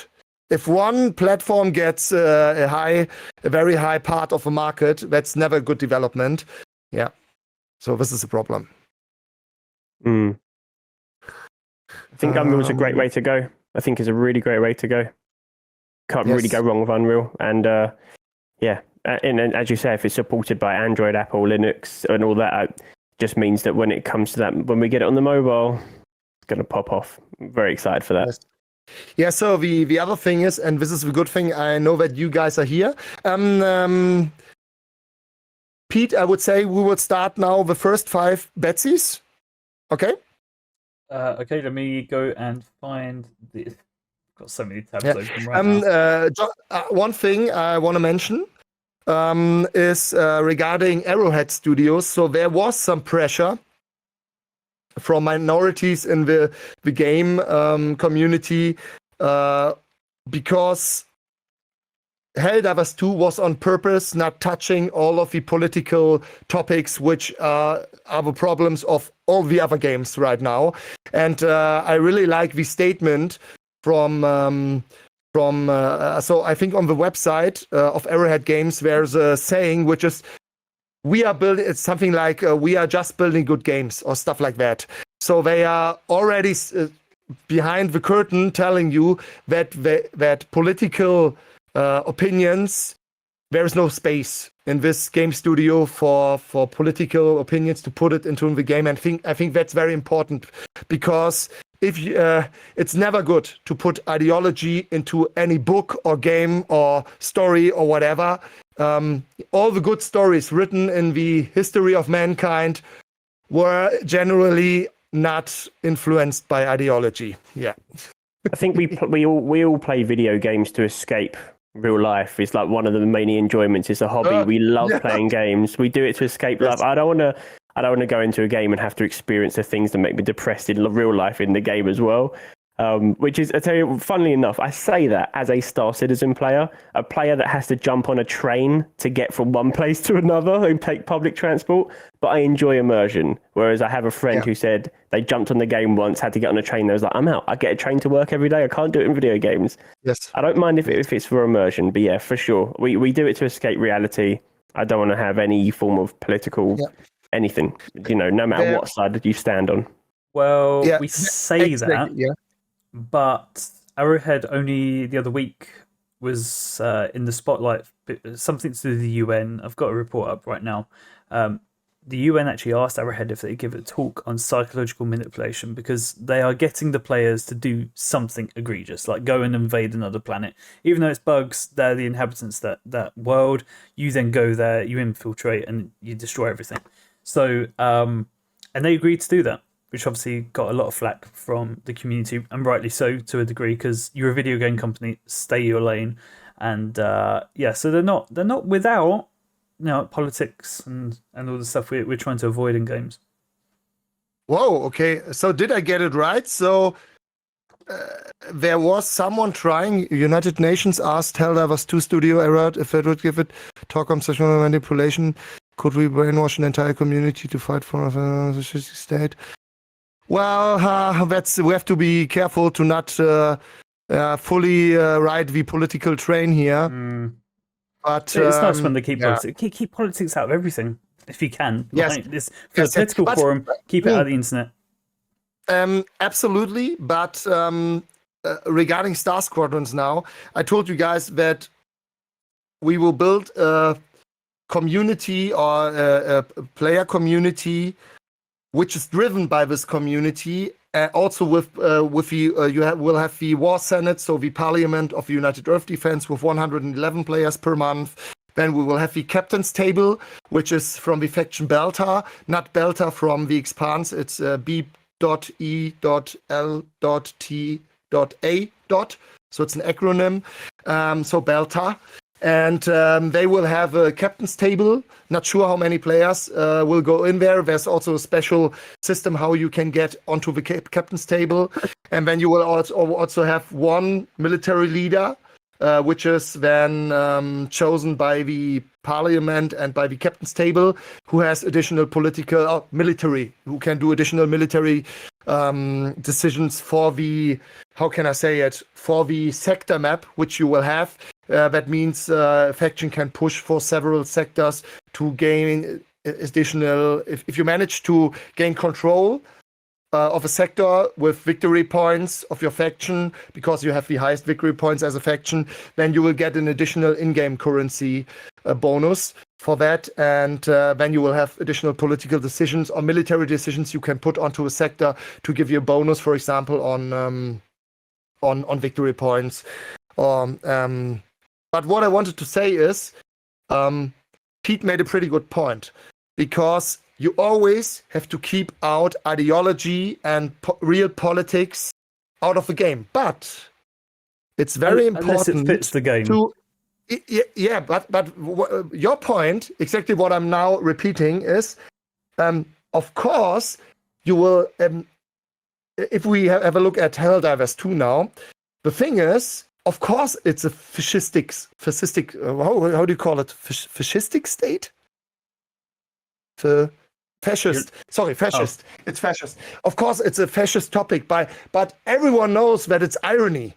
Yeah, and then it's fine. It's absolutely fine, because it's not about real fascism. It's like Starship Troopers. By the way, Starship Troopers one of my favorite movies, and a pretty good movie, even though many people don't understand that it's irony. It's amazing. It's amazing. I love this movie. Yeah, they're remaking it. And yeah, there's a new one coming out soon. Oh no! Come on, they really dropped it with the second and third one. Those movies were just horrible. No, the remake has. No. I think the remake has I don't know if it's a remake or a spiritual successor, but it has a lot of the same cast in it. Oh wow! From the first one, like Rico and that. So maybe it's good. I hope it's good. I mean, there were even players who did not understood the irony of Helldivers. Yeah, it's so over the top fascism, and it's so clear that it's not for real, and there were even players who did not get it. Yeah. So you cannot help those players, right? But on the other hand, it's very important to have this some kind of political gameplay within a game, especially if you have a community-driven, how do I call it? If you want to build a game like I want to build, then it's very important to have all these things in, because in the end we are, I'm sorry guys, I'm missing the words a bit, but in the end we are just group animals, and we love it to be part of organizations, clans, of the parliament, to lead a faction, stuff like that. And we love to interact with each other, and that's what we'll provide with Star Squadrons. It will be just crazy. And I did not even talk about the Void Stalkers, because they are pretty evil motherfuckers. I told you guys that we will have the captain's table, a smaller parliament from the Belter, and then the big parliament from the United Earth Defense with 111 players. And Void Stalkers, they have one Dominus Prime. That means at the end of the month, the player with the highest victory point score will become the Dominus Prime of the faction and get to decide all the political decisions of the Void Stalker faction for 1 month. So I think this will be a pretty badass competitive community to figure out who's the Dominus Prime. It's going to be really cool. Sadly, I do have to go, but I think we're going to roll one more roll of giveaways. Is it? We're doing another 5. Let's go. Okay, Do so it. 5 times our beautiful is Betsy. Betsy. Okay, The Betsy. the command to enter is !Betsy. Here we go. !Betsy. Here we go. It's rolling. Cool, but Bunny in chat is so dead set on getting a Betsy. They're now trying to trade. They're like, look, we'll do an infinity for a Betsy. As I said, if it was an eagle eye, I'll be in the same boat. I love the look of that eagle eye. Absolutely love it. One of my favorite planes ever designed was the SR-71 Blackbird. So seeing that inspiration, Yes. I really love it. Yeah, she's just beautiful. I really love it. By the way, guys, so the early release cards have the same numbers like the early supporter cards from Star Citizen. So, for example, the Carrack, the Eagle Eye from Star Citizen, from a non-commercial project, is the same. It's also, this here is the Eagle Eye, then with the alternative artwork. And it's also, here you can see it, it's the number 3. Below it's also written limited to 1,000. Not sure if we can get it on the cam. There it is, limited to 1,000. That means in the end, it's besides not touching the Star Citizen IP, these are from the main name and the values the same cards. Yeah, of course, updated a little bit. But this one is really beautiful, yes. Love it. Okay, 36 entries so far. Come on, guys and girls, let's get it in. Let's get it over 40 this time. Ooh, I have to bring on the other. Yep. With the cards that you've got, do you feel like down the line you will see other art styles of your cards, or are you going to stay purely to this art style? Like you do other special edition cards, like futuristic anime, maybe even Studio Ghibli style, like. If anyone's seen the memes knocking around. I guess we already have 2 character artworks, which is our BB, our Belle Bishop, a beautiful young pilot, female pilot from the United Earth Defense. And then we have Captain Will Wild, the pilot of the legendary Super Shinton, which is, by the way, a very rare ship because it was part of a prototype carrier which is missing. So nobody knows what happened to this carrier because the Super Shinton was only stationed on this carrier. And nobody knows where he has that ship from. So the Super Shinton is a legendary fighter also. And we already have these 2 artworks from the characters. It's a little bit comic style. But I love beautiful things. And if you see our artworks, you can instantly recognize for example, by Bell or by Captain Wild. I mean, we can show it. Give me a second. Pete, I will send you a picture of BB into... give me a second. So, where is my girl? So I'll replace where CJ was with BB. Yes. Let me get it in here. Where is she? Where is my girl? It was roll-ups. Star Squadrons, and there we go. Where she is? Yeah, there she is. Yep. Pete, I will send it into our private chat. There we go. So, oh no. So just so chat is aware, I'm sure your community is well au fait with this by now, but we were meant to be playing the game tonight at some point. Actually, I don't think we will find the time this time, but I think I will get back to you guys, and then you can challenge me, and we will do the following. Just Guys, crushes us. you guys from the. So I will now put Pete under pressure. Under pressure. So Pete, if you manage to beat me in your live stream here, I will come over. We will have a match against each other. If you manage to beat me, everyone from your community will get one early release card. Guaranteed. Oh. Right, Pete, come on, Pete. You can't let us Right, down. I'm gonna have to. That means, Go try and work guys, this so out. you have to push him now. So the guys from the Quantum Dispatch community. So I'm struggling here because I've got different layers upon layers of stuff. Yeah. Our setup here is Yes. actually quite intricate. So you can see, obviously, we've got the moving background, and that took a lot of engineering to get in. So just give us a moment just to get Evie in here somewhere. Yeah, fit her in. Yes. Very good. Whilst doing So that, Pete, do you want to? Should we roll? We should be good-ish. Right, so there's BB Yeah. to replace. Yeah, CJ. so this is Background and the chat. There we go. this is the latest artwork from her. So I updated her, but this is the style we are going for. And maybe if Pete managed to make her a bit smaller, you can see her in full beauty. But as you can already see, I'm going the classic way.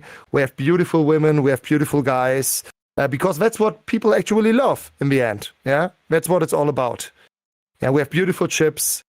Yes. Yeah, it's not interesting working now.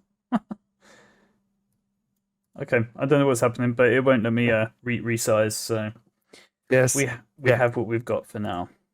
Yes. Hey. All right. So, Pete, could you now show the landing page where the people can save their nickname? Yeah, sure. So this is I'm really sorry, gents. I'm going to have to dip out, but I will be watching from afar as I get ready for work tomorrow. So thank you very much for having me. George, it was a real pleasure to meet you. We have to repeat that, okay? Absolutely. Absolutely. I will catch up Absolutely. very soon. Very cool. You're a great guy. See you, man. You too, See man. you, Thank you very buddy. much. Yep. Catch up with you later, Pete.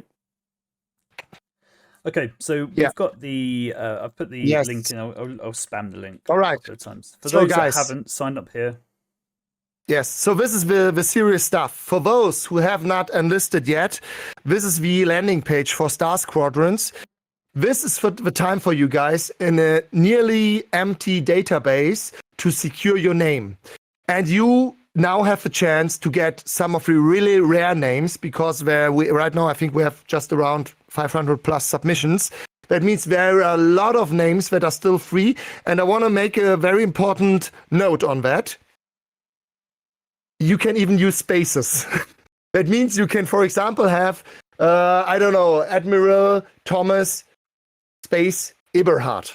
Yeah, or Admiral Thomas Akani, something like that. But before you get it wrong, just put in your name. So, for example, Thomas Akani, or let's just do Thomas to make it easier. So, if the name is still free, you could put in Thomas without any numbers or special signs because it's an empty database. So, it's your chance to get a clean name now for this game. And the very important thing is, do not put a title in front of a name, because, as I said, we will have a lot of options for customization when the game at some point develops, or at some point of time in the game, you will have a lot of customization options. And then you will be able to put around 2 titles in front of your name. That means if I now have the username Thomas, then you could put, for example, Admiral, the Admiral title in front of Thomas. So don't choose the name Admiral Thomas here in the database, because then you would your name would be Admiral Thomas, which sucks. You just need your blank name. And I always say the best names are those without any numbers and with spaces, because you can still use the underscore. So for example, Thomas underscore Eberhard, which is my name. But the best names will be Thomas space Eberhard. Yeah? As an example. This is very important, guys. So you don't have to use any numbers. Get your chance, secure your name.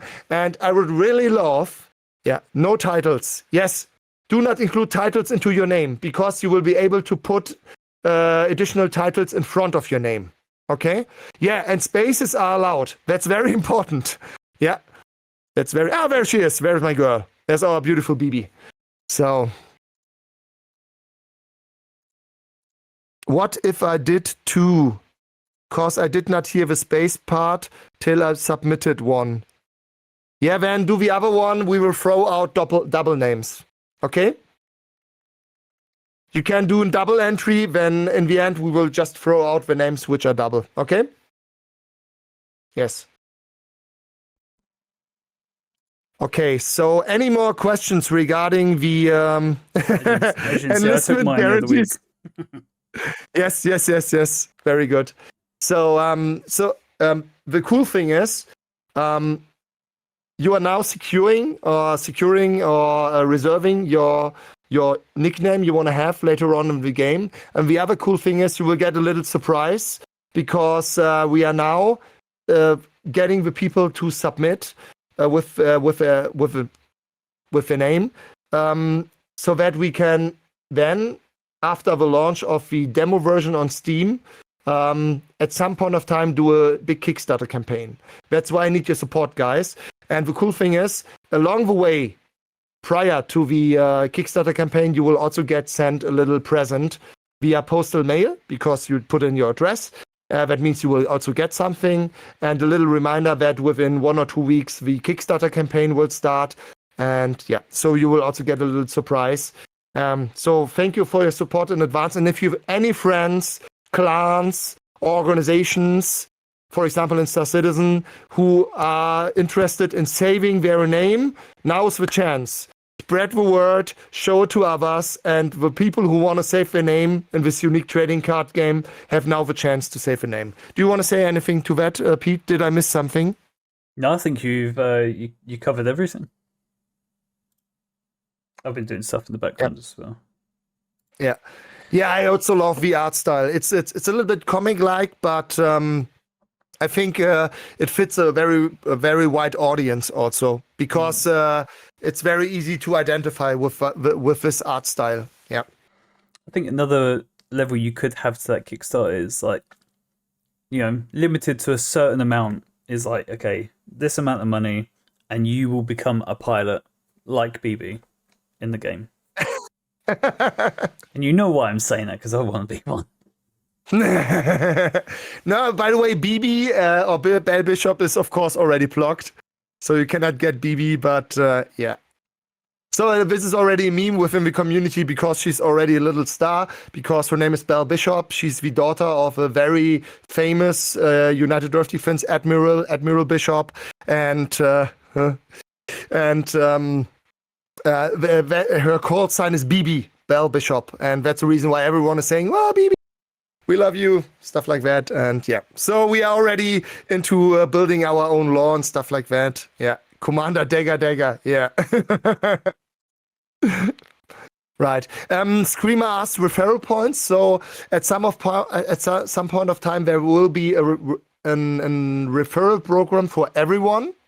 That means if someone uses your referral code, you will also be able, I'm not sure yet, but I think you will be able to actually, if you manage to get a certain number of referrals, to get very limited promo cards, which are then only for the referral program.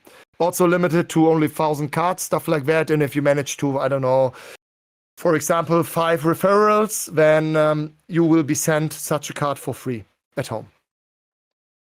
That's awesome. Talk about cards for free. We're ready to go with the next giveaway.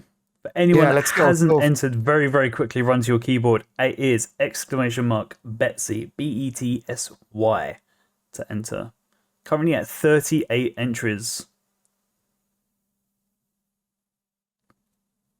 Here they go. Just make sure you're in. Trade for Betsy. Candy's really going for that trade. Oh, 39. We have someone new. Come on, let's get to 40. We have 40. We have 40. Yes. Right, okay. Let's shoot over there. Okay. First one out of the hat for the Betsy is Max Worster 0. Ah, he's from my community. It's Max. Max Wurster. That's Max Sausage. Yeah. Very Worster. Number There 2 we out go. of the gate. Matri. Oh, Matri. All right. Well deserved, I guess. I'm just writing these down. Do you need me to write these down, or? I have been writing these down as we've been going. Hopefully that's necessary. Number 3, we've got Maggie Alonso. Maggie and Zelo, I think. It's Maggie and Zelo. Yeah. Got lots of good wins tonight. I haven't been checking chat. Are you checking chat to make sure that these people are in? Yes. Super. Number 4. Guys, you have to confirm if you just won. S. And it's already online. You can go in. Oh, no, it's not online. Oh, sorry, guys. I have to bring it on. I will bring on this raffle submission. It's Twitch. It's early. Do you want me to Release card number 7. Betsy Devura.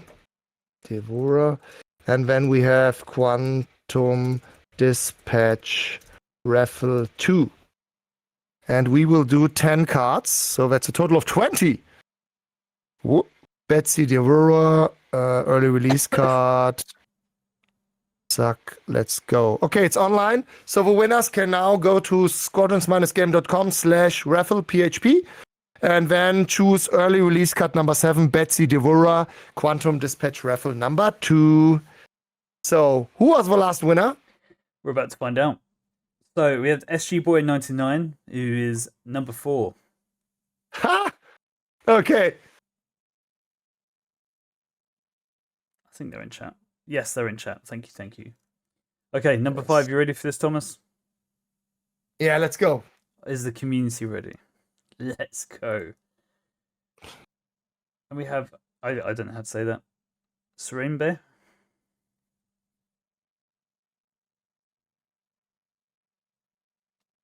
Yes, no? I think it's S. Reinbe. Ah, Yeah, he's also from my community, yes. he's there. It's confirmed. Congratulations there to he everyone. is. Okay, Reminder get of in, that link. guys.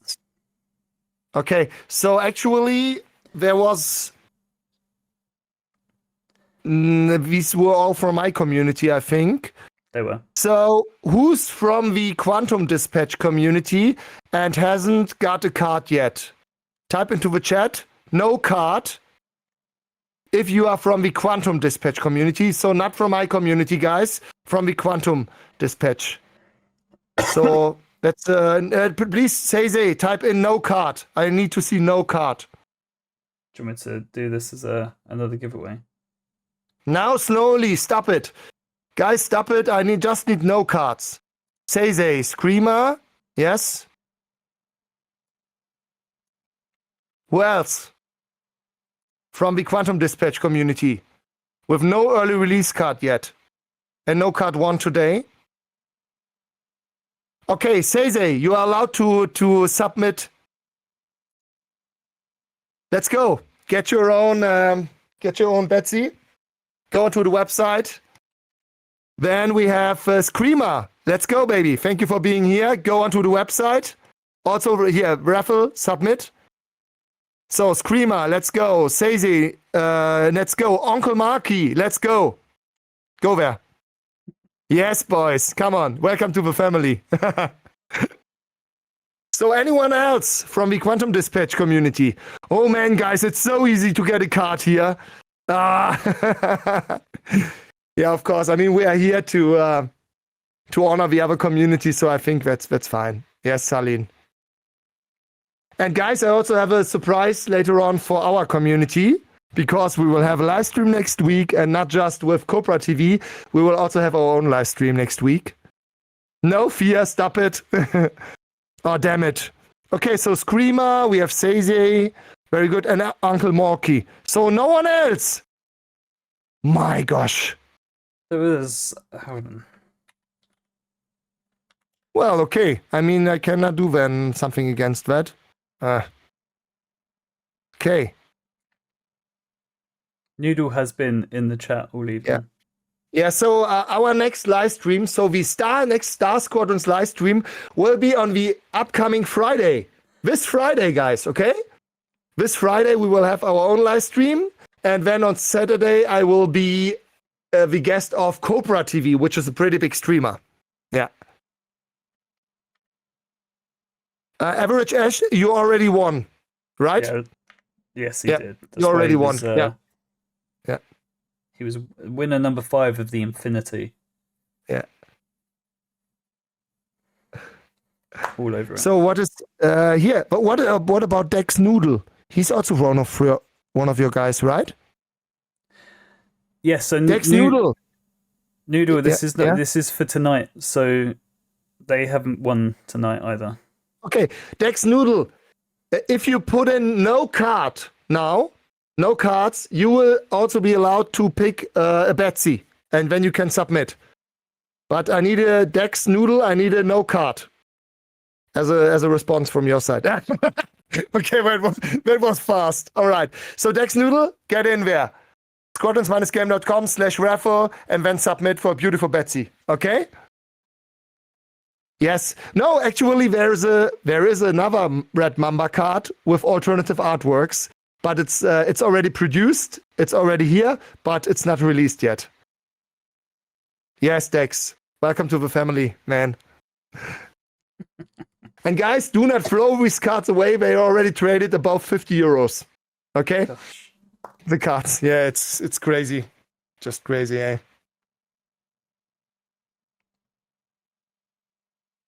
Yeah, Data's already Yes. won tonight as well. Yes, Data. There is a mock-up version. So what I can show you, because I already showed it. Can you make my screen bigger? Yeah.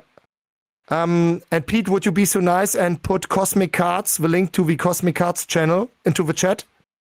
Sure. Wait one. If Yeah. you talk, and I'll grab it. What's real? Yes, yeah, do your thing. So this here is for those who know, for those who already know. So this is the Olympus card. This is the early release card number 9, which was on the Star Citizen side in Argos Polaris. And this is the alternative version. The problem is I cannot show it yet. I can only show you the backside, and it's just beautiful. Have a look at this one. Oh, United Earth Defense, Olympus. Also limited to 1,000 cards. No, I cannot. So, all right. Okay, that's in the chat now. Yeah. I'm gonna pin it to the top for you for now. Yeah. Yeah, I mean, you just, but we need the guys. If you wanna, we will stream on Friday, this upcoming Friday on Cosmic Cards. Wait, give me a second. It's wait here. Our Twitch channel. Thank you, Seize. Is Cosmic Cards. So there we go. You know, there's the Twitch channel. Oh, sorry, I thought you meant the Discord channel. Yeah.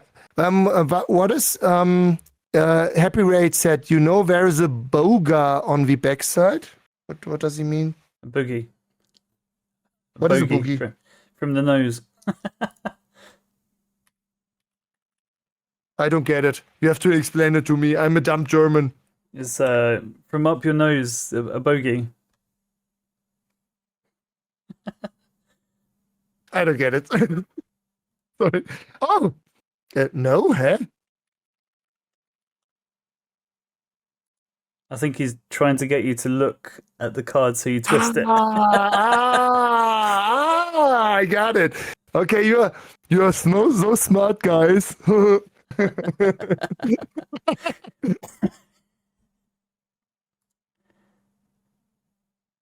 Yeah, okay, got it. It's okay. Officer Doofy got it now, finally.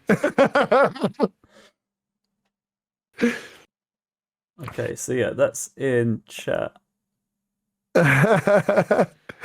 Ja, okay. Ich hab's jetzt gerafft, Happy Raid. It's okay. I guess I do not get out of a situation now anymore. Yeah, so do not forget, this Friday, I will bring the event online, the live stream, and then, yeah. Screamer asks, is that Olympus card just as the others? Yes. So there's do I have it here? Give me a second. I will get the other cards when we can show them to you guys. So, but this is then separated from, this is then the non-commercial project for those, so that you know how the other cards look. Is everyone enjoying the stream tonight? Lots of chances to win cards, of course. Read some fantastic names in chat tonight, and a lot of winners. To be fair, we've got 18 cards have gone out the door so far, maybe 19. Kind of lost count at this point, but we did have intentions to actually physically play the game tonight. Myself and Thomas are going to be talking over the top of GFA and CJ Radley playing. Unfortunately, we're running out of time for that. We were only supposed to be on from 8 till 9. It is now already 10 o'clock. But we're still here and we're still going for now. Back to you, Thomas. Okay, can you make me bigger? So I can show sure. it. All right, here we go. So this is already a very rare card. So this was the very first early supporter card from Star Squadrons. You can also see it had no foil effect. It's much thinner. And then we brought out the mock-up version of it. Whoop, I'm gone. Am I still here? No, you're looking at the wrong camera. Everyone else can see you still. Okay, yeah. So here you can see it. And so this card sold 8 weeks ago for 360 euros. That was the first one. And then I think we also had have to be very careful with those cards because they are so expensive already. Let me have a look. Here's the rare stuff. So do I have a green one here? Oh, yeah. This is also the fucking rare stuff. So this was the number 2. It was from the Star Squadrons non-commercial cards. So you could also win this one, and I think it was also shipped via postal mail. And this is the number 2. Also, you can see the difference in production quality. And this card also sold for 505 euros 8 weeks ago. This is the Glavar. There are 4 left. 4. That's it. Out of 500. So what are you envisaging people are going to have to do to receive one of them cards? So the problem right now is we are... I can only give away the Star Citizen cards if we do...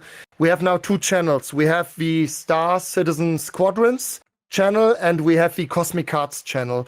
And they are absolutely separated from each other because the Star Citizen Squadrons channel is from the non-commercial Star Citizen fan project with the non-commercial license. And there, if we do such a live stream, you are able to actually get some of the old... there's a Hammerhead. That's a number 4, for example. Also a beautiful card. But you can see the difference in production quality. I think this card was released in 2021. It's just too bright. There we go. The camera's unfortunately not that good. You can see it. And only if we do a Star Citizen Squadrons live stream, we can actually raffle off some of the cards. And if we do a Cosmic Cards live stream, which covers the Star Squadrons, the alternative version, which is planned to be then released at the end of the year as a playable version. Then you have the alternative artworks. Yeah. Maybe I can also figure out some. Give me a second. There we go. Yeah. That's the card. Yes, so this was the number 9. It's the this one was also just beautiful. The Argos Polaris from Star Citizen. Here you can already see the difference in production quality, thicker card, and then from the Olympus Squadron, early supporter card. Yes. So you can only if you host a Bar Citizen, you have to shoot me a message. Then maybe I can send you some cards for your guests, so that everyone gets a card. We can do stuff like that, but the problem is I'm very limited with these cards to give them out, and they are only giveaways for free because I'm not allowed to do any kind of profit, or at least to make any money out of it. This one is really cool. This one is the Red Mamba Bounty Hunter Star Runner. Also beautiful card. Very popular. Also like the backside. Also beautiful. Yes. And you can see it's been a long journey here. Just beautiful cards. And of course, there's already produced a number 11, which is also called Red Mamba, then with an alternative artwork. She's so beautiful, guys. She's even more beautiful than this one. The foil effect on this one, it's just crazy. Just crazy. I feel like you're really ramping up the ante on this card, but you're just not showing the goods. You mean something like that, yeah? So this is the fucking rare stuff here. So this is the Acheron. This card was limited. This is, of course, again, for CIG legal purposes. This is not related in any way to Star Squadrons. This is from the non-commercial fan project. And you can only win these cards. Yeah. This is the Acheron. This card is the number 10. And it was limited to 500. And then someone attacked the website and stole some personal data, and as a compensation, everyone who was involved received an Acheron. And within 1 week, I was down to 40 cards. So there are, I think, around 40 Acherons left now. And I'm very rarely giving out this card. And this card was sold for €505 8 weeks ago. Yeah. So much money. Have you seen recently anyone sell like a whole selection, a whole collection even? I think there was the last sale, so the big sale was actually someone who sold, I think, all of her cards. It was a girl, I think, and because she needed a new car. Yeah, the Acheron is pretty cool. There's also a very special story behind the Acheron, but this is more for the Star Citizen topic. And I can tell that story in another live stream. So would you be surprised to learn that since you left here, I have achieved my goal of collecting every single one? Yeah? I have. How did you do that? I didn't spend a penny either. I did a favor. I did a couple of favors for a couple of people, and I was awarded. Sex worker? No one's paying for this. Whether it's in cards that they got for free or not, no one's paying for that. Hey, come on! I love you, man. I'm waiting for chat to start berating me. Yeah, fair point. But don't rate yourself down, man. Let's just focus on the topic at hand. One handy Enigma. Gosh. Everyone has a price. Gosh. Everyone has a price. Yeah. It's pretty. I'll tell it's pretty crazy, but I will tell the tale if we get to see Red Mamba. The Red Mamba. The new one. That would be. But if I show it now, I'm not sure. I'm not sure if I can show it That's now. the offer on the table. Oh, Say says $20 is $20. I mean, it is. It's true. Yeah, I don't think I will do it. No. No, I won't show it. She's so beautiful. I really like her. Yeah, it's pretty cool. She has EMP missiles, and so she has also a snake on the plane. No, snake on the wing. I mean, and yeah, Land of Babes. I still have the red Mamba number 11. I have a double. yes. You won the trade. Oh, Oh. yeah. I think Land of Babe has all of them already. Yeah. Oh no, you don't have the red Mamba. Oh, okay. Yeah. Dr. Jekyll, which story do you want to have? I think he wants to know how I ended up with the whole set, because people are like, oh, what favor can I make? I mean, to be fair, I was quite lucky. He means the steel. So should I show the steel edition, guys? Do you want to see the Pete story? No, you're not getting it. Pete, Not unless we see the red Mamba. You might be really disappointed. Who knows?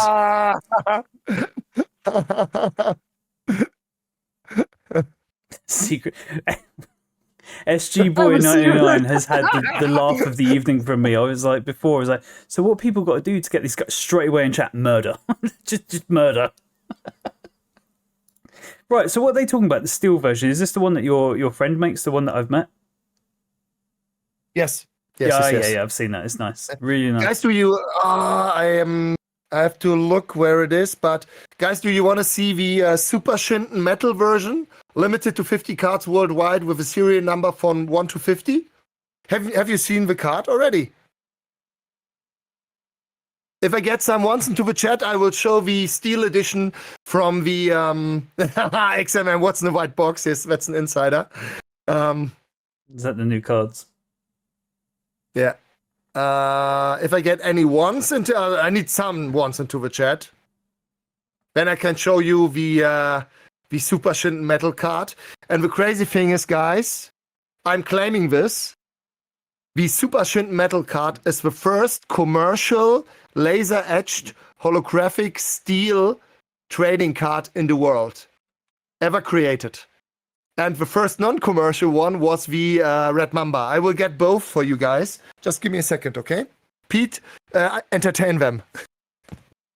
I mean, I'm called One Handy Enigma now, so I don't know what entertaining I'm supposed to be doing.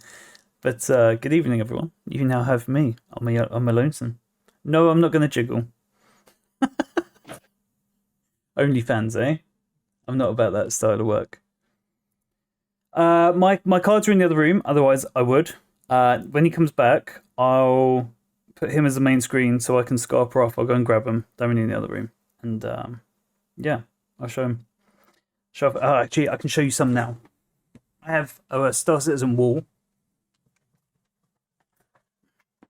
So these were the first 4 that I got at Beacon. So in here we've got the Captain Price FA, Hammertine, and then the Infinity Galaxy. I'm not sure how good you're going to see that. So very, very special cards. And this is, like I say, this is the first time that we met Thomas. And obviously Beacon was across multiple days, so we went back. And then we challenged for one of the cards. And yeah, we did a couple of trades, and here we are. And since then, helped Thomas with CitizenCon. Received a couple of cards for that.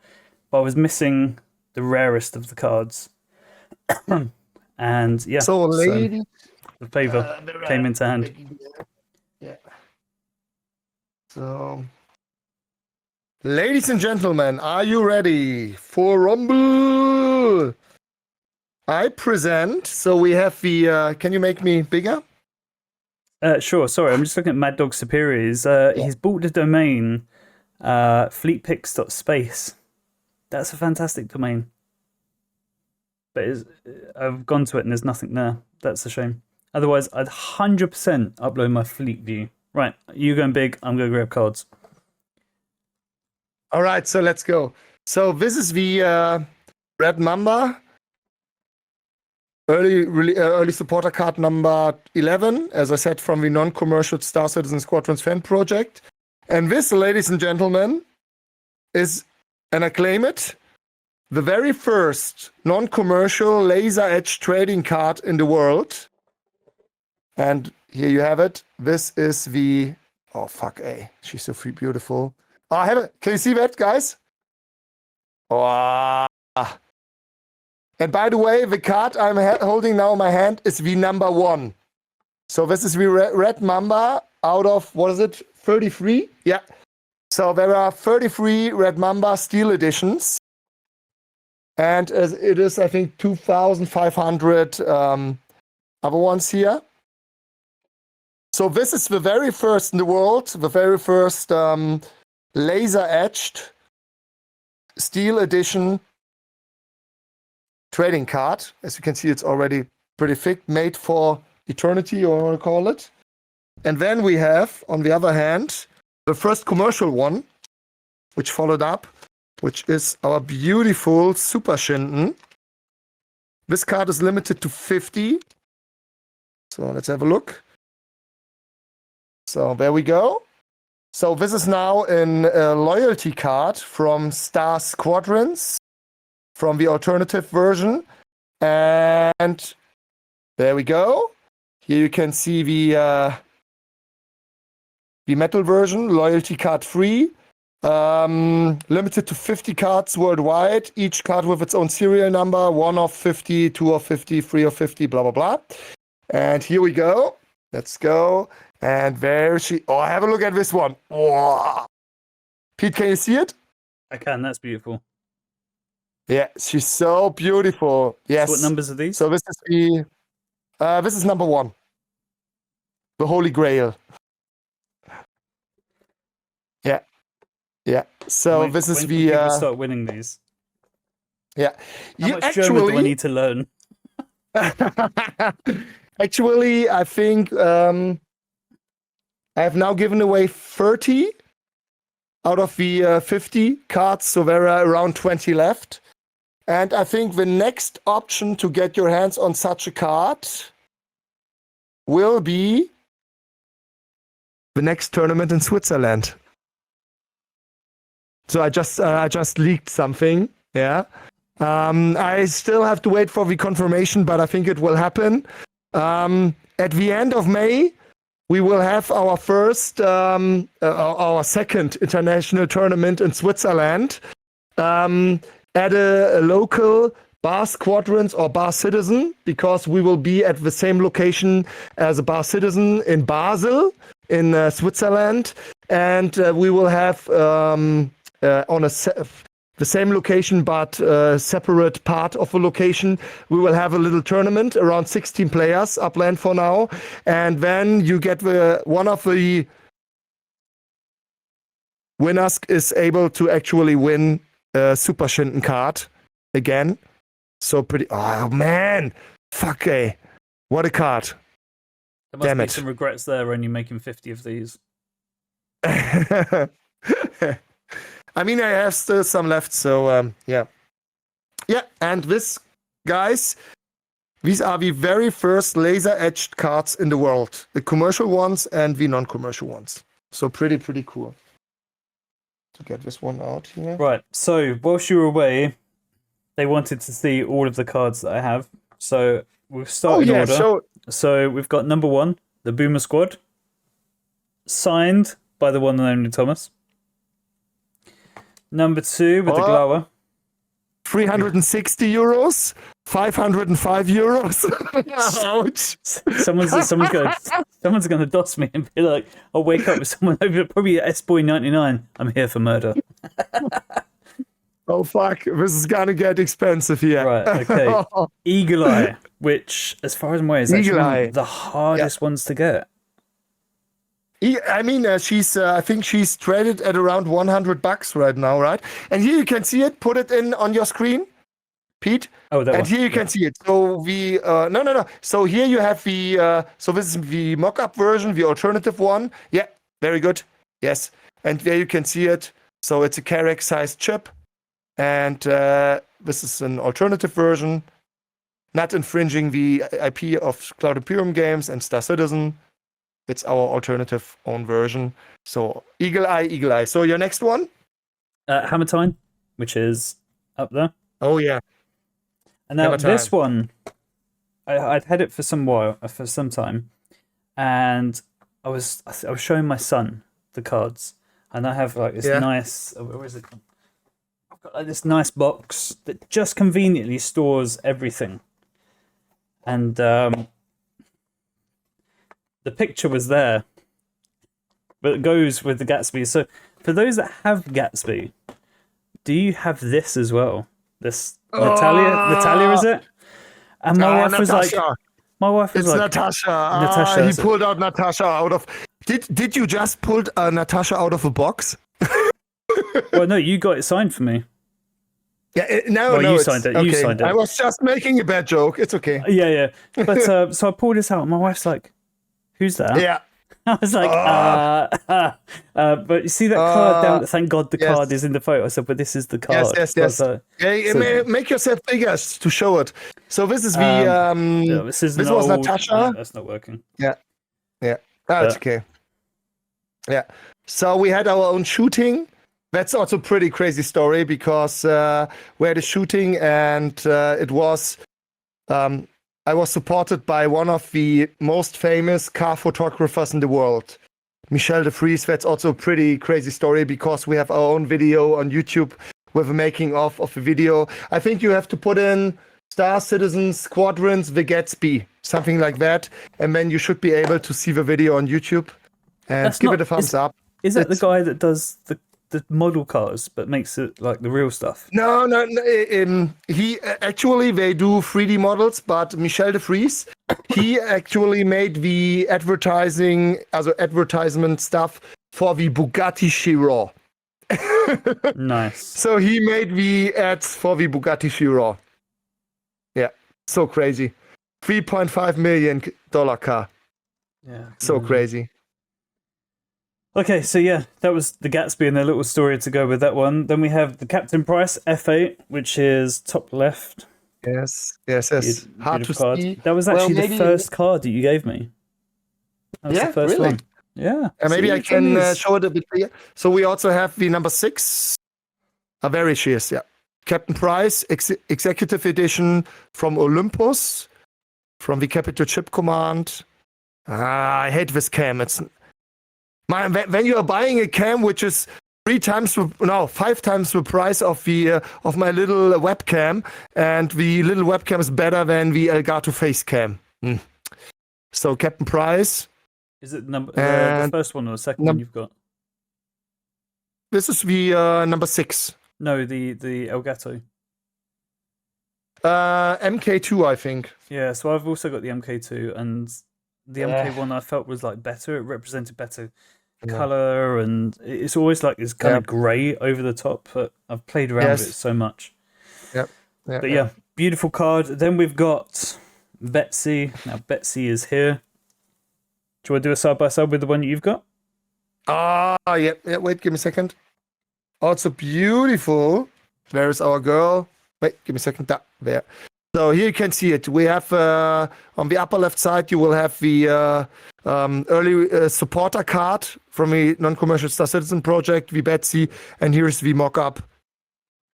Our beautiful. I love the eye from our Betsy, like in Cyclops. Yeah, that's really nice.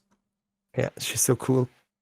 And then to rush through the rest, so we've got the Infinity, which is the RSA Galaxy. Yeah, the RSA Galaxy.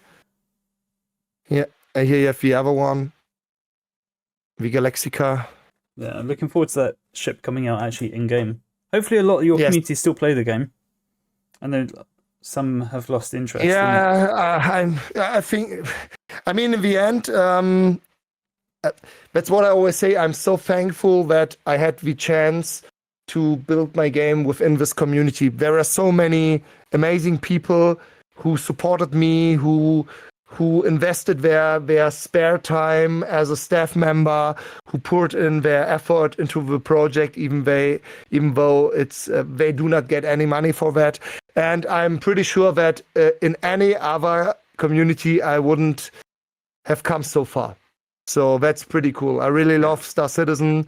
I also, as I always say, I really appreciate the chance to have the non-commercial license also.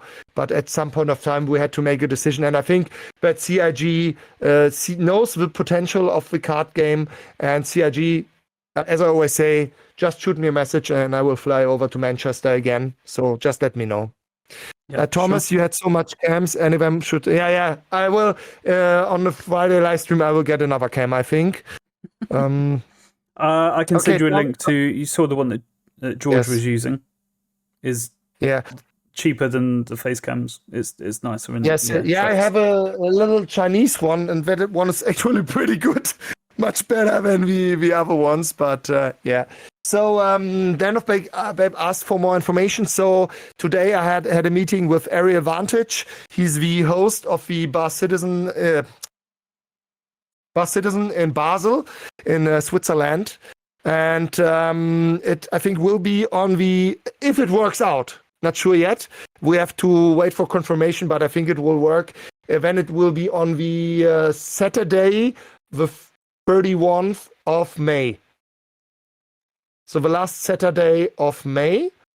And we are planning on doing a 60-player tournament separately from the Bar Citizen. Yep. Snurly, we are on Discord with Peppy. Yes. Cool. And Yeah, so I think we my carry on. lamp is too bright. Yes. So then we have the Argus, the Polaris. Now mine is not signed on the back by yourself or by Dan, who's a friend of the channel, who's one of the exterior artists. He was one of two that made the Polaris. So hats off to Dan, because what a guy. Yes. What a guy. Yeah. So if you no. have a very rare Yeah. one that was knocking around from CitizenCon, then you're sitting on something really special. Yeah, so Dan, the main designer of the Polaris from Star Citizen, he also signed us some cards. I still have them here, I think. So at a certain point of time, we will give away another Argus Polaris early supporter card from the Star Citizen fan project, which was signed by the original designer. And I hope to see Dan again, and also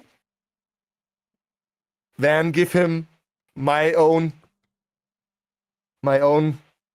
card, which You're not is going to show, also are you? He's Well, not no. going to show it. which is also a torpedo corvette. So yeah, you would see, guys. It's pretty cool. It's 16 players right now. If we get more players, we will maybe scale up. It's 16, and it will be the new tournament system. You will, in the end, only play 3 games. 3 games. A total of 3 games with just one. So not best of 3, whatever, just 3 single games against different persons. And then in the end, the best 4 players with the most victory points, most victories. And then if we have to compare the least playing time, the top 4 players will go into the finale, which is first and second player. They will instantly play in the game number 4 for first and second place. And then the players 3 and 4 ranked, they will play for the third and fourth place. Yeah. Cool. And then 2 more to finish it off. So the Acheron. Acheron, yeah. The Idris are we going to see it? I think we're getting the tour of it this IAE, but yeah, there's a lot of like, are we going to see it before Squadron 42? Are we not? We're so close to Squadron 42 now, with it being only next year. Yeah. So what's your prediction I think- on the release? I think they'll stick with it. I do. I think it will come out after Squadron 42. I say Christmas 2026. Okay. Well, we'll have to wait and see. What's your prediction? Whenever Squadrons drops. Yeah. I think there's going to be a lot of like decent looking ships to. I mean, those that saw CitizenCon last year, they saw obviously the battles that were going on, and so many alien ships that we've not been introduced yet that just look incredible. Yes. We've got all like the F7X that just looked absolutely superb. Yeah, I'm interested to see what's going to happen, but I'm not interested in seeing what's going to happen with like my bank account and credit cards and kidneys. But we'll see. And then the Red Mamba. Yeah, of course. I'm into Red I mean, Mamba. do you want to do a side by side analysis? I mean, And do then you want to show metal version. the Yeah. I can show the metal version again. Number 1. So oh my gosh, the fact. The very first laser-etched trading card steel edition in the world. It's very nice. Do you want to show the Yeah. new one? What do you mean, the Super Shin or what? No. Yeah, the new one, the ones you're soon to release. Soon. Well, wait, that's a trap, right? No. That's I got it. I don't know what you're talking about. Yeah. Yes. Okay, guys. I think, Pete, Yes. we will now do 5 more Betsies, Okay. and then we are good to go, right? Yes. Good timing. Yes, we've already fired well past the hour. It's now at 2 hours Yes. and 32 minutes. Yes. Without playing. Okay. I'll make sure I get the right. I've got so many tabs open right now. Okay, I'm at the right one. Okay. What are we gonna do? 5 times Red Mamba, baby. Okay, so we say Mamba. Land of Babe asks, Thomas, do we have to buy entry for the Bar Citizen in Basel to apply for the tournament? So the tournament is for free, but you have to buy a ticket for the event itself. But I will give you all the details in a separate PDF soon. I just need the confirmation from Aerial Vantage. Yeah, but it will work out. Yeah. Yeah. So what should we have Yes. for the exclamation mark what? Do your thing. Okay. You choose. Exclamation mark Mamba. Mamba. Yeah. I'll put it in chat now. So I guess we will pull this tournament off in Basel, but you have to wait for the confirmation. I guess within the next days I will get the confirmation, and then you guys can get a Bar Citizen ticket, and the tournament itself is free. It's not related to Star Citizen as it's Star Squadrons. It's in a separate part of the location. Yeah. Yes, seriously, this May, at the end of May, on the 31st of May, Saturday, there will be a Bar Citizen in Basel, Switzerland, and yeah.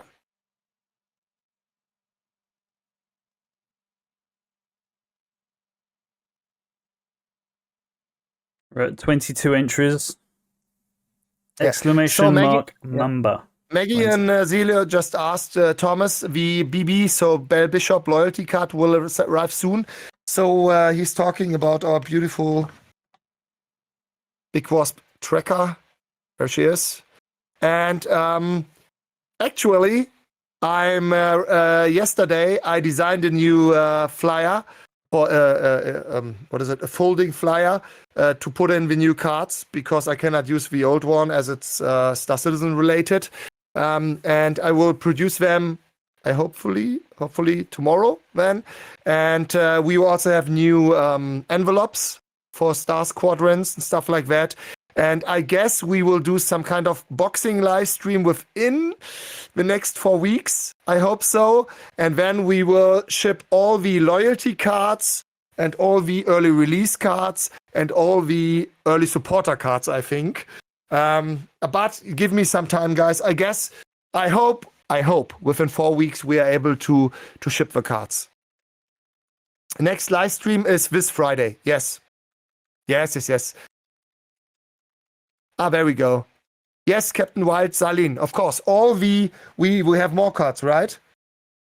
We also have the beautiful, where is she? Yeah. Can you make me bigger again? Have a look at this one. The Golden Hornet reprint. Also a beautiful medium fighter. Golden Hornet. Limited to 1,000. There's a misprint version, as you can see, guys, here. No more misprint. Beautiful. And what a backside also. Have a look at this one. Oh, yeah. Loyalty card number 1. So there's two number ones? There's two number ones. There's a misprint one, which was limited. Oh, sorry, limited to 500 cards, of course. Loyalty cards are always limited to just 500 cards. And the misprint, there are, I think, only 20 left, something like that. And the misprint cards, I destroyed half of them. So the misprint version is more rare. Just it's down to 250 and around 20 left. So the misprint version has an error here on the space on the background. Yeah. So. All right. So 1 more minute, then we will do the raffle, and then we are done for today.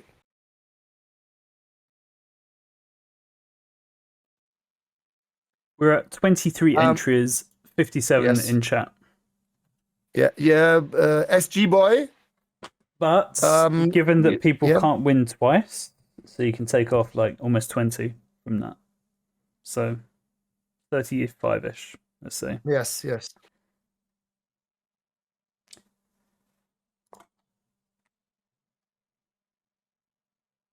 So SG boy asked Thomas, I know I'm supposed to have regular Golden Hornet, but I'm supposed to have the misprint as well.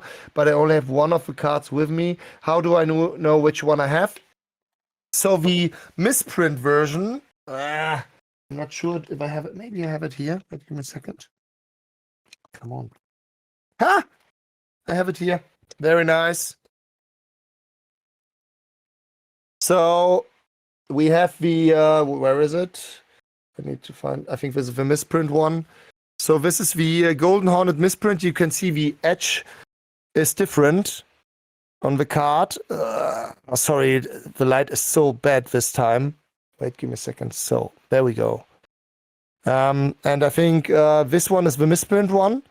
This is the normal one. The edge is much smaller on the new one, on the reprint. And here you can see that the edges are much thicker. And then you have the edges, did you say? Yeah, here. So this one here.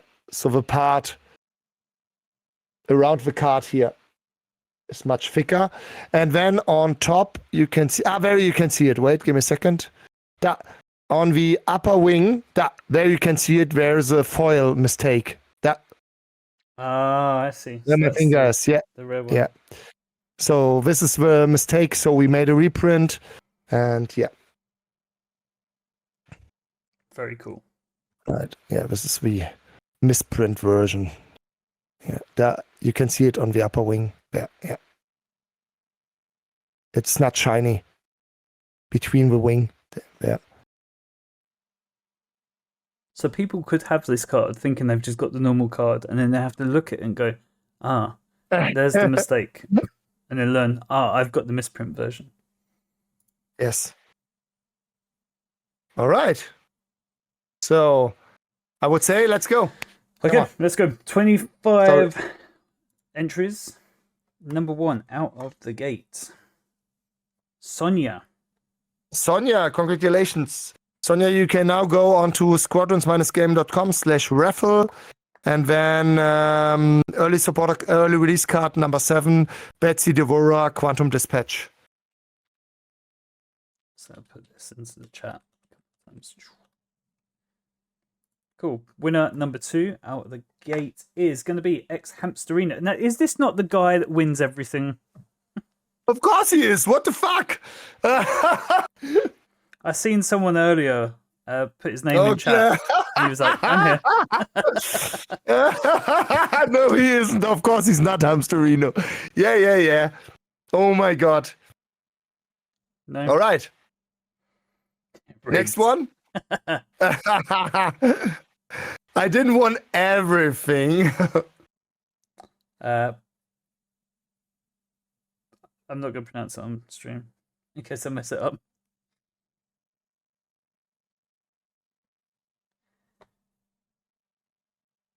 And if someone's going to make me. Thomas, do you know this person? Huh? Who won? Wait, give me a sec. P-U-H... Ah! Stiger? No, it's Pooh's Tigger from Winnie Pooh. You know, Pooh's Tigger. Okay. Yeah, she's a good girl. Very good. Congratulations on the win.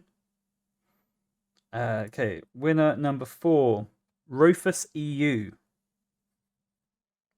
I've just seen one of my communities just popped back in. He had to go earlier. Hey, He's Pooh. now back. That's Sir My Pooh's Matthias. here.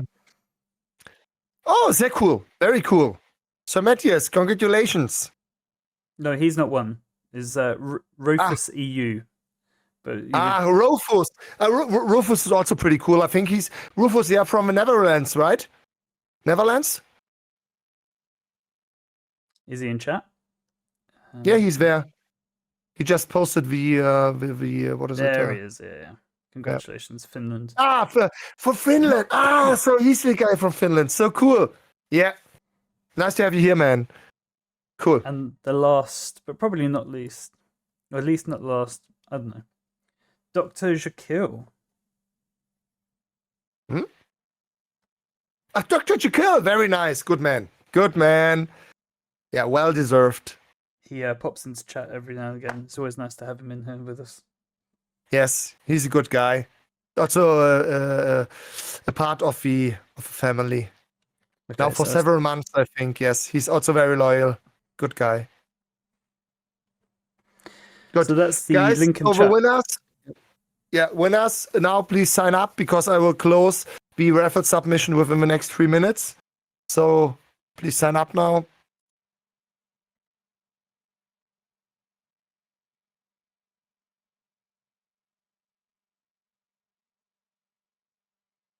And I've written all these down for you, mate.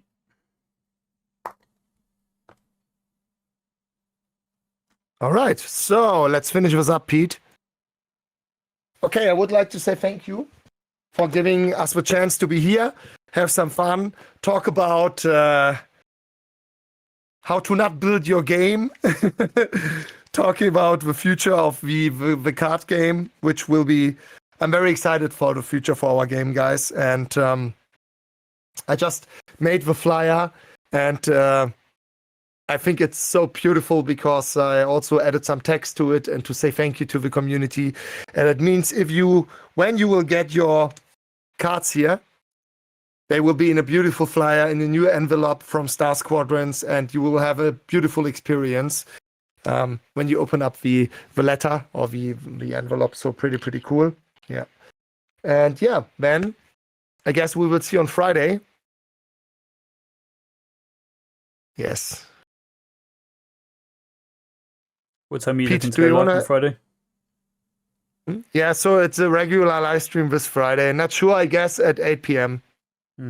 8 p.m. CEST. Okay, I wasn't planning on doing this, but I'm going to do it anyway. So to the German community that's chosen to join us tonight, thank you very much. It's just as well this has kind of happened in this order. We were meant to be live last weekend. It didn't happen. And then a tweet that we put out never actually made its way onto the internet. So no one knew why we didn't turn up. We have a giveaway next weekend. Happy to announce here now. Like I said, I was going to, but we're going to. That it's a Game Glass lifetime subscription. So make sure to follow us on the socials. I think it's worth quite a bit of money as well, you know. Oh yeah, I think so. But we've been using it, myself, GFA, and CJ, and we love it. I'm a massive Aegis fan. Obviously, CJ is a massive Drake fan, and yeah, it's been really, really handy, especially when it comes to like managing your pips in game. So instead of having to let go and F and inner thought and click around, you can just literally reach over and tap it, and it will sort out all your power stuff. So watch out for us. We'll be live again the same time next week, so 8 p.m. UK time on Sunday. For now, if I can just ask you lovely, lovely people to go over to our Quantum Dispatch Discord, Twitter. I mean, you can have our Discord as well, which keeps popping up in chat. I think I can see it just a little bit up if you scroll up and grab that. And we enjoy playing together. So if you guys are looking to complete the contested zones, visit the exec hangar, say you've got all the keys and you want to go and visit them, just hit us up. Like we go around, we collect cards all the time, and we have people coming to chat, and it's always the newbies that seem to be picking up the ships because we've been doing it for a while now. We've got a lot of the ships. We haven't committed so much time to the newer missions because they're just not working at the moment. So as soon as that laser starts firing, we'll be in Stanton as well. So any sort of assistance we can give to the community, I'm all for it. I'm down to learn some German and to do some favors for cards. But it's honestly a big thank you from us at the Quantum Dispatch. I know obviously my friends couldn't make it to the end of the stream, lightweights, and thank you ever so much for popping by, and thank you for the support. And what's his name? The Vandal, is it? For the gifted subs. Vandler. Thank you so much, it's man. Vandler. Vandler's the one. Yeah, yes, Vandler, yeah. Yeah, thank you so much, brother, for the support. Yes, very cool. Good guy. The Polo Jackie. Our Jackie. All right, guys. So, yeah, we'll be a pretty busy weekend next week. Friday, our classic live stream, and then Saturday with Cobra TV. Let's see if we manage to spread the word. I'm counting on you guys. And regarding the enlisting for the Star Squadrons nickname saving, guys, do not spread the word. Get friends in, get your organization in, because they can now secure their call name they want to have in game, so nobody else can take it away. Yeah, so that's a pretty good chance. All right, Pete, thank you so much. Thank you for being on my side. Thank you for supporting us in Manchester, or the entire project in Manchester. And I would say bye-bye, guys. See you on Friday. Auf Wiedersehen.